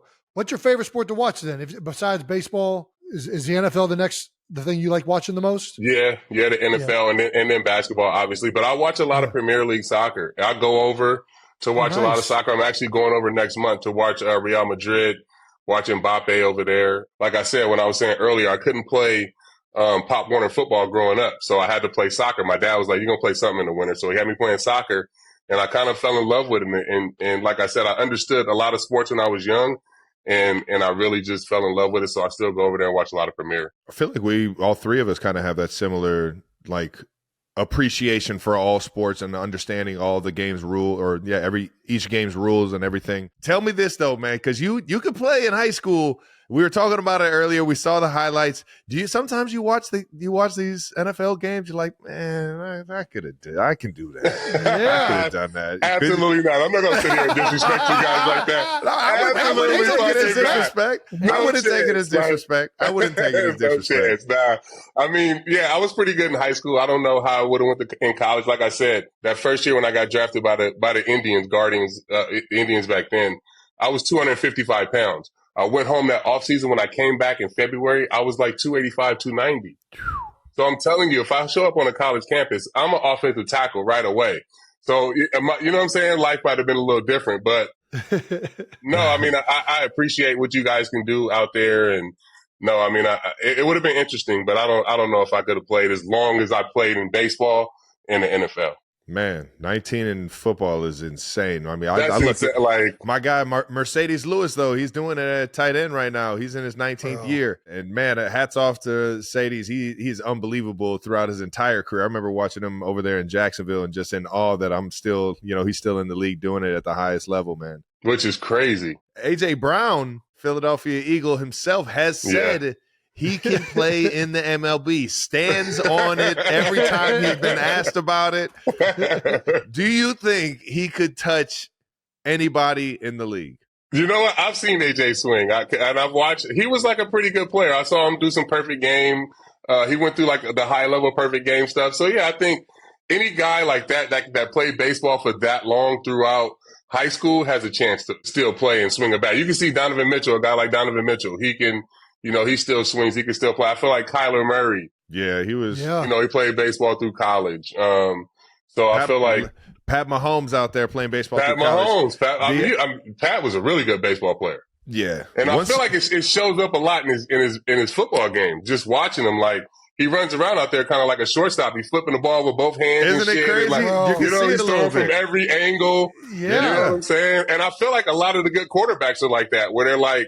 It's like the baseball effect where you can kind of throw from, all the angles. Yeah, it's a whole nother skill set, really. He's just out there almost like one basketball player, somebody that's at the park that really knows how to dribble just different or have their own version of it, man. We'll ask you this. What do you think the easier transition is, baseball to football or football to baseball? I think it would be baseball to football. I think it would be harder to transition from football to baseball. And this is even like for me when I got drafted, because I was a football player and I was just an athlete. I got drafted in the first round. Even when I got drafted, I was on the phone with Dan O'Dowd and I was like, am I playing first base or am I pitching? Like I had no idea, you know what I mean? And in my mind, I was like, hey, I can go play baseball. I can take this $1 million. I can do this for 2 years and I can go back to college. Chris Winkie had just did that. Yeah. You know what I'm saying? Yeah. So like there's guys, there was examples of me, like there was examples of guys that took the baseball money and then went back to college to play football. And I was like, all right, so if this shit don't work out, then I can just go back and play football. And that was always my fallback plan. I think it would be a lot easier if you're doing both. If you pick baseball, you can always fall back to go play football. We tried to have a fallback guy, Tim Tebow, do it not too long ago, man. Tebow is in the minors a little bit. There have been some guys that have tried. How difficult is it to get drafted and then immediately go into the minors? It's extremely hard to, especially from high school, right? Like, somebody like me, I was a guy, like I went from my mom washing my uniform after the game to like now I'm a professional. That's crazy. You know what I'm saying? Like this is every single day. Like in high school, you're playing Tuesdays, maybe Fridays. And then when you turn pro, like I was 17 years old still. I didn't turn 18 until, 3 weeks after I got drafted. So man. I didn't know how to wash clothes. Like they just drop you off in the middle of North Carolina, and you're a pro. You got to figure out how to get to the ballpark. Man. You know what I'm saying? You got to figure out how to manage your money. You got to figure out what you're going to eat, how much fuel you're going to have, throughout the day, how to work out, how to do kind of everything. So you go from being like an amateur and you're a pro, and it's just you and a bunch of other high school cats and 15 other Dominican guys that's trying, you know what I'm saying? Like, y'all literally down there trying to figure it out. Like, it was a culture shock. It was a rough. I mean, the first 3 nights of my professional career, I called home crying. Wow. I was like, do I have to, if I come home, do I got to get his money back? And my mom was like, you better stay your ass there. Yeah, you ain't coming. Good advice, Mom. Good advice, Mom. Good advice, Mom. You are not leave welcome home. until this check clear. If this check clear, then you can come home. But it's pretty rough. Like, so that's why, I mean, I have a junior in college right now. He goes to the University of Houston. And I wanted him to get that college experience. I wanted him to be able to grow up, be a man before he entered that minor league, because, he didn't have to make a decision I had to make. I had to make that decision because me and my mom needed the money. He didn't have to make that decision. He can grow up, go out and play some college baseball, grow, mature, and then become a pro. I hear you. Man, we got to get to Cleveland. Yeah, well, you already know we got to talk some Cleveland ball, baby. Yeah. What was your time like in Cleveland? Not just as a player, but like in the city. Like, what do you remember and like really take away from your time in Cleveland? No, I love Cleveland. I mean, I always tell people, like, I was born and raised in Vallejo, California, right? Like if you open up my soul, there's probably a box in there with Mac Dre playing, you know what I'm saying? Like, born and raised in Vallejo, California to my soul. But I grew up in Cleveland. Like, I got to Cleveland, I was 17 years old, and I stayed there until I was 28. That's crazy. 3 of the 4 of my kids were born there. Me and my wife got married there. I lived with a host family in Shaker Heights my first 2 seasons. Right down the street. Okay. Yeah, I mean, I love the east side of Cleveland. We really enjoyed the east side. I was going to Randall Park Mall to get all my clothes. Oh, yeah. You know what I'm saying? Yeah. So I'm really ingrained in. I'm going to Next and Shaker Square to, you know what I'm saying? Like, these are my spots. So I used to run over to Shaker Square to go see you play because they take the rapid right down to the Gateway District. Oh yeah. That was my home, and I stayed there in the off season. I mean, I went to Cavs games. I was there when it was Tractor Trailer and Ricky Davis. Come on, baby, R.I.P. So Ricky Davis and Darius Miles, man. Exactly. Like I grew up in Cleveland, man. Like that's so cool. That city, holds a special place in me and my wife's heart, and even my kids. If you go talk to my oldest son right now, he's an Ohio State fan, and my daughter, they love being from Westlake, or they say Westlake, Ohio, but being from Cleveland. So nice. Yeah, I mean, it's very near and dear to our hearts, and like I always say, I grew up, born and raised in Cali, but grew up in Cleveland. That's awesome, man. You were talking about the Cavs, man. Did you ever catch LeBron, the wave of LeBron before he got drafted to Cleveland? Like, did you catch him at St. Vincent St. Mary? I did. So we had this program with the Indians. I keep saying Indians, with the Guardians called. We do it too still. I know, it was the Winter Development Program. So they would bring us all to Cleveland the month of January. So we would be up there the whole month. So our big league trainer, his name was Paul Spacuzza. He would referee AAU and high school games. So one year in the winter, he kept talking about this kid. He was like, "Oh, you got to come see this kid play." Blah, blah, blah. He's telling all of us. He's telling me, Dave Risky, all these different guys that are with the Guardians at the time. He's like, "Oh, you got to come see this guy play." And we're all like, no chance we're going to see an 8th grader go play basketball. Like, no we way. got better shit to do. We got better shit to do. So that offseason, we didn't go. We come back the next offseason. He's like, "All right, I got a better prop for you. Like, the kid's playing right across the street. Like, he's playing in the Cavs arena. We can walk underneath. We can go. We can watch the game." He was a freshman. He had 40, 18, and 20. It was unbelievable. It was unbelievable. And then ever since then, like awesome. Every time I came back to Cleveland in the wintertime, I was figuring out a way to go watch LeBron. I even watched him play high school football. So I was about to ask that because he was a football player too, man. I got a chance to go see him play high school football. I met Mav and Rich and all those guys. Very, very young, very early. So I've been knowing those guys a long time. Man, I'll tell you what. I try and tell people about, because I went and saw him at the Weinstein. I saw him at Cleveland State. He was selling out arenas so much. You couldn't put him in a high school arena for the big time games. You had to go to a bigger arena. Yeah. And man, it was unbelievable. I was sitting up in the nosebleeds, and you could still see how big he was on the court compared to everybody else. It was ridiculous. And you can see the stars that would come see him play. Like, it would be everybody would show up in Cleveland, like from Shaq to AI to whoever else, is coming to, going to the games. And even back then, like you said, Trav, you can see he was way bigger than everybody and way more skilled, but he would always make the right basketball play, right? Like, he could score 60 points in those games. Easy. But he would always end up with 24, 8, and you know what I'm saying? Like, he's making the right basketball play every time I've watched him play since he was in the freshman in high school. He's done the right thing on the court every single time. His basketball IQ is off the charts. Yeah, man. I still remember going to that game, though, man. It was unbelievable. He went off the backboard in a game, and at that point in my life, I was just like, man, I want to be the next LeBron James.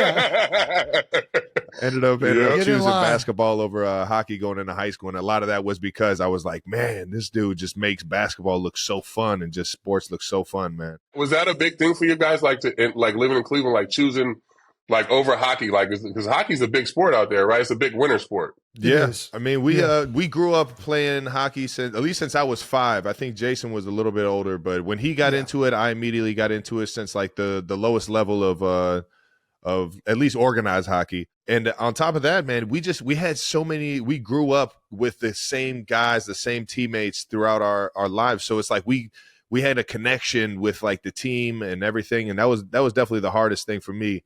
Going into high school was figuring out which winter sport I was going to play. Was it going to be hockey or basketball? And I ended up hanging up the skates. But yeah, it was weird because we played everything, and we even played like 2 sports in the same season. I like look back at them like, how the hell did we even do that? Like, how did Trav play basketball and hockey? I like wrestled and played hockey one year. I'm like, it's weird thinking back that we were even able to do that. You know, our parents somehow made that work. I don't even know how they facilitated that. I was just looking at a picture in my mudroom right now. My guy's got football pads. He's got a baseball bat over there. He's got like, you know what I'm saying? Like just in the mudroom right now. Like it's crazy. And I feel like baseball deals with this a lot where kids like just play baseball year round. Definitely in the South for sure. I'm such a big proponent of playing as many sports as you can while you're young because it just develops you more.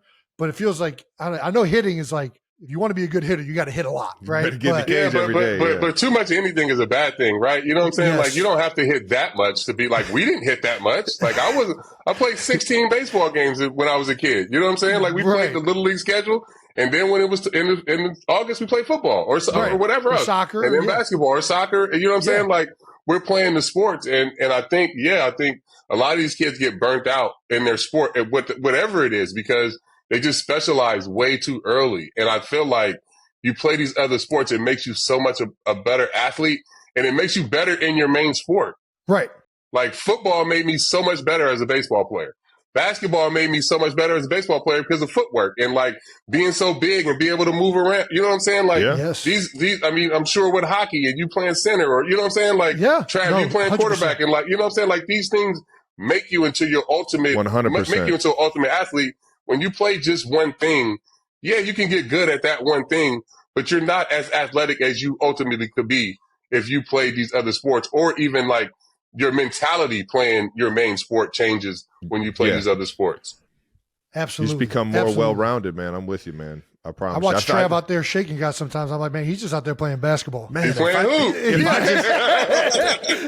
especially off the line. If you watch him off the line, yes. If I just had the ability to dribble while doing that, I'd be in the NBA. Man. Keep trying to tell y'all. No, he's got LeBron, the same Vincent St. Mary in his head. He's like, well, I'm hitting. But I feel like the same thing like with Myles Garrett too. Like he's the same. He's kind of like a hooper like that, where he just moves fluid, and he's like, no doubt. You know what I'm saying? Like it's pretty cool to see. He had this one move last year. He hit over a center. I forget what team he was playing, but he's literally like acting like a basketball player, doing a crossover before the snap, and then hits him and kills him on a one-on-one. I was like, dude, thank God I'm not that center, because I don't know what the hell you would even do. Like what the heck is that freaky move right there? But yeah, we talked about a little bit about Roberto and Omar and maybe even Diaz. Who were the guys that mentored you, like when you first got into the league, like maybe even like back when you were playing in the minors? Like who was that one guy? Me and Jason always like to try and figure out the one person you could always lean on and, you know, show some love to because they helped you out a tremendous amount. Who was that? Who do you think that guy was for you? You know what? It was, real early in my career, it was Manny Ramirez, cuz. Manny? Yeah, it was.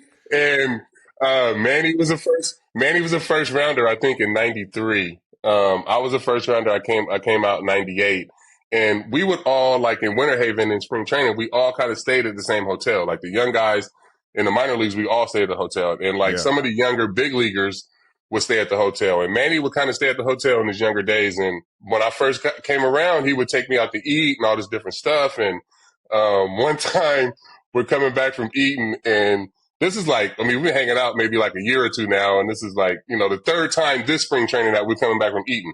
And he looks at me, he goes, "Poppy, why you never speak Spanish?" And I would go, "Bro, I'm from fucking Vallejo. I'm from California, man." Like, the whole time I think he was mentoring me because he thought I was Dominican. Like,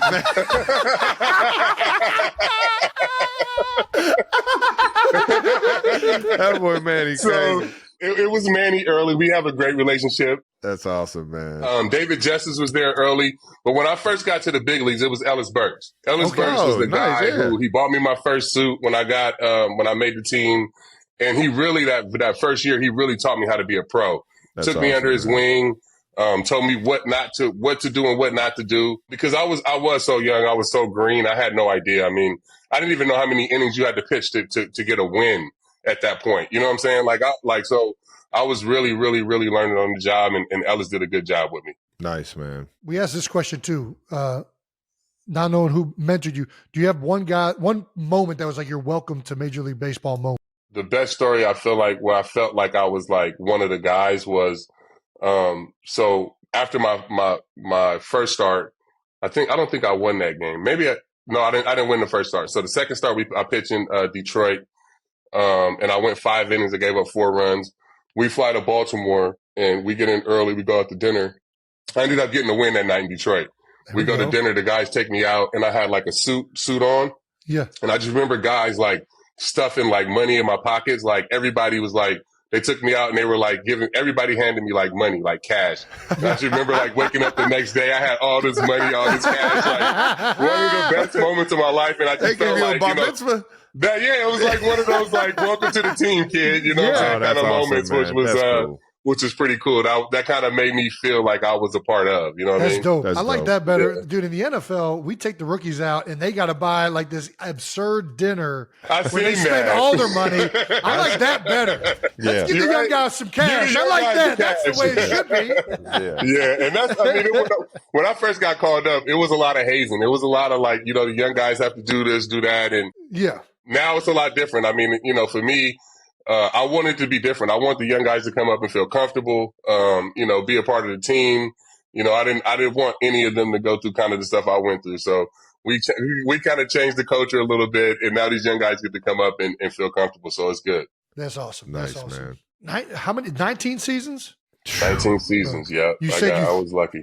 You said you threw until you couldn't anymore. Have you tried to throw a basoseball? What does it feel like now if you tried to do that? Man, if I try to throw hard, it's not good. I play catch with my sons all the time. I have a 14-year-old that plays, and you know, I'm playing catch and throwing BP with him. But yeah, my shoulder's done. Damn, which is good. That's a good thing because I would still be trying to play. Like the Yankees in the World Series right now, I'd be calling catch like, you aren't come out the bullpen. You look like you need an inning. You know what I'm saying? Like, it's a good thing I can't throw right now because I'd be itching to come out of somebody's bullpen right now trying to get another ring. I've been saying it for the past like 3 years. Everyone keeps asking me about retirement. I'm like, man, I'm gonna play till the wheels fall off. I just fucking love competing, man. I like being out there on the field and showing up for the guys next to me. It's just what I love to do. So I can only imagine what it really felt like when that shoulder started to really mess up for you, and you weren't able to like have the success that you wanted to have. I'm sure that was a tough time for you to, you know, come to realization with that. It was, but it was like I knew I was gonna be good at retirement.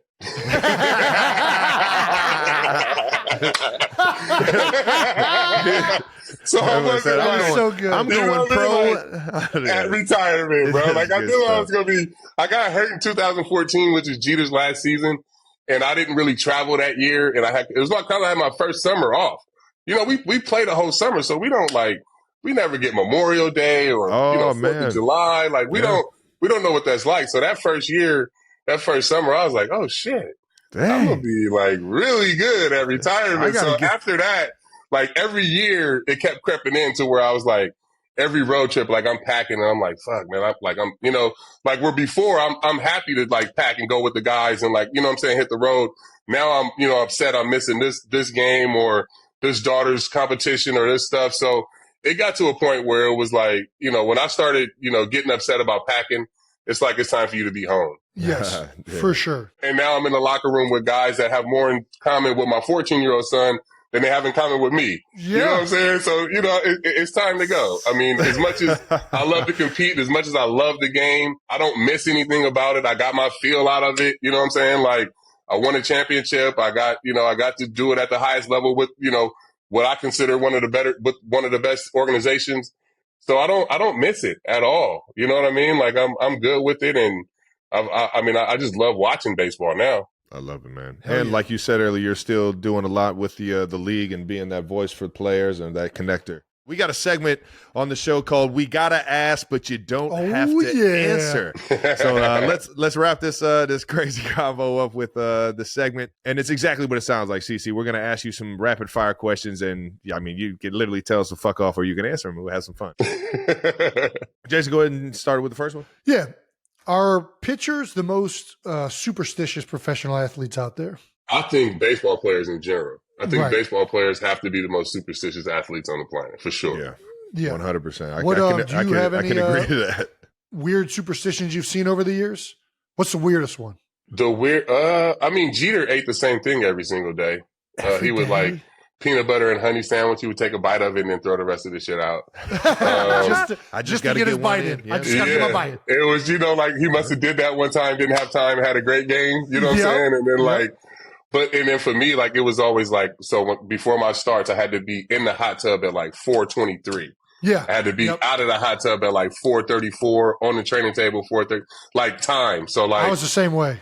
I had to be walking out of the locker room at 6:36, like with my jacket and everything. Like, so it was always like about the time for me. Same. You had times like that too?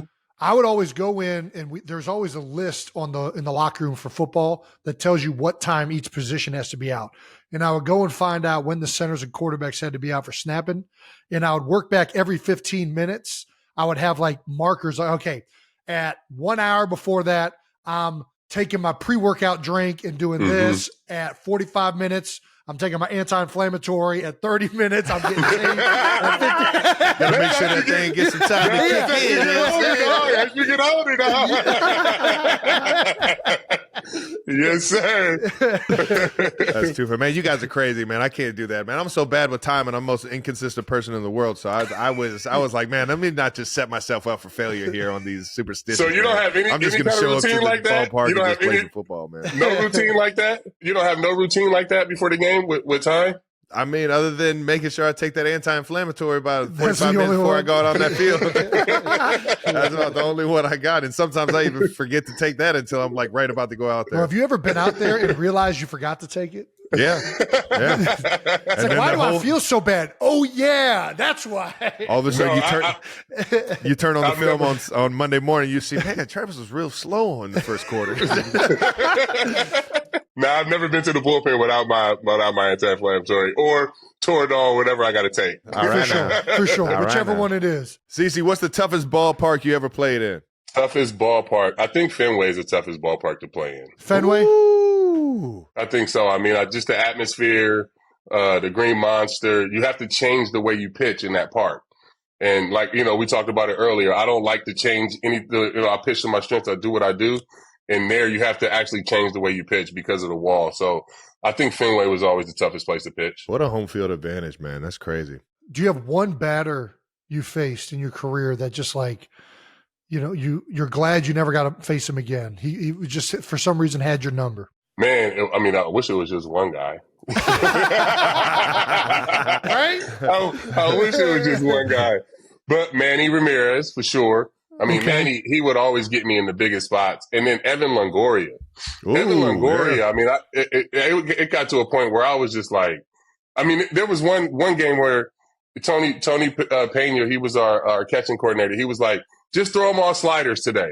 So it was like a game where I would just throw them all sliders. And he was like, just throw them all changeups today. And you know what I'm saying? Like, there's really nothing I could do to get him out. Like, he just saw the ball out of my hand so good that the one time I ran over to him, I was like, bro, I'm going to start throwing to you underhand. Like, it's nothing like I'm going to completely change I'm just going to turn right hand, and I'm just going to start throwing this thing over here.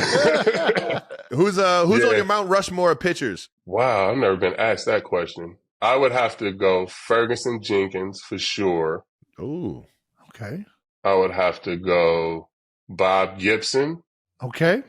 Randy Johnson. The unit. Big unit. And I'm putting Pedro up there, man. Pedro. Man, I mean, yeah. Pedro's nasty, bro. Got those flexible fingers. Pedro got those flexible fingers. Them alien fingers. Yeah. That's Pedro was crazy. nasty, man. Pedro was nasty. And he would come after you. You know what I'm saying? Like he pitched anytime and he would come after you. So those would be my guys. Pedro, do you see Pedro with his fingers back there? You start stretching your hand every day. You're just, I need that extra. Okay, just tail. It's funny that everybody knew that about him, right? Like, do you still believe in the motto, mass equals gas? Absolutely. Yeah. I had to be over 310 to be able to throw the ball over 95. Hey, what? Very much. Yeah, oh yeah. That's so like my biggest I pitched at was like 338.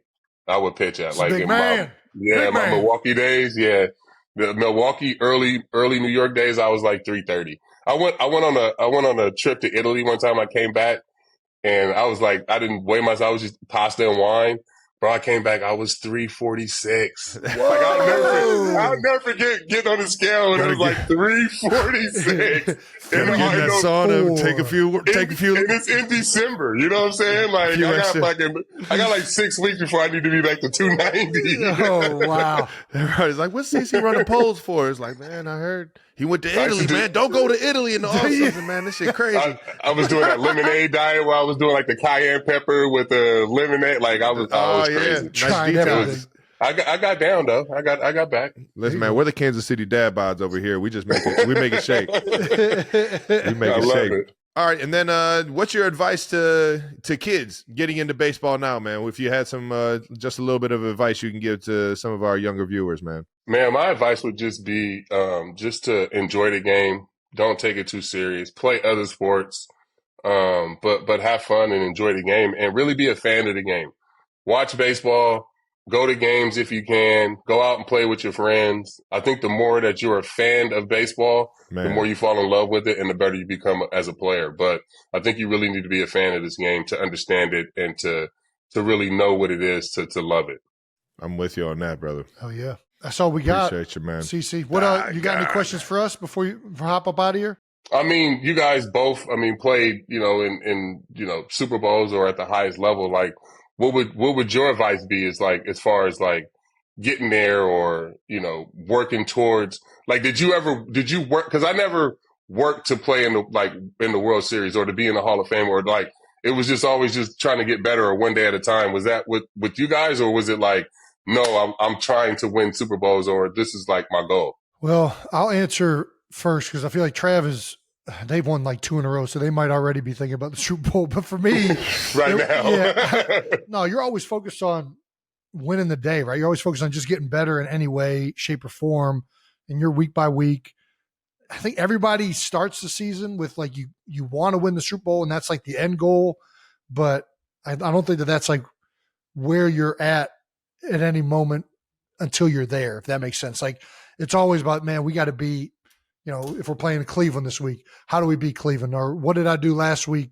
How do I not make those same mistakes again and get better this week? And to me, I felt like I was never, that was always the main dream, but there were always shorter term goals that were kind of keeping you on the right track, right? Yeah.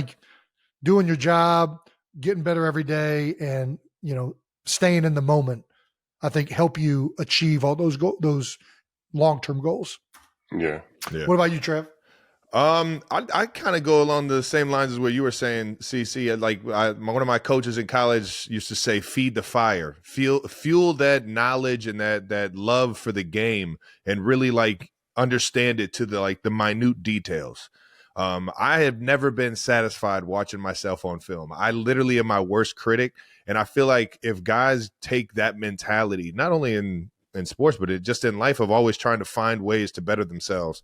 You'll slowly start to take steps up that staircase of success and find ways to, get better at whether it's catching the football, throwing the football, blocking, things like that. I always try and take the 4 or 5 months that we have in the off season to find one thing to really like understand to a whole nother level. And this year it was how to recover better, how to recover faster throughout the week. What are some things that I can do?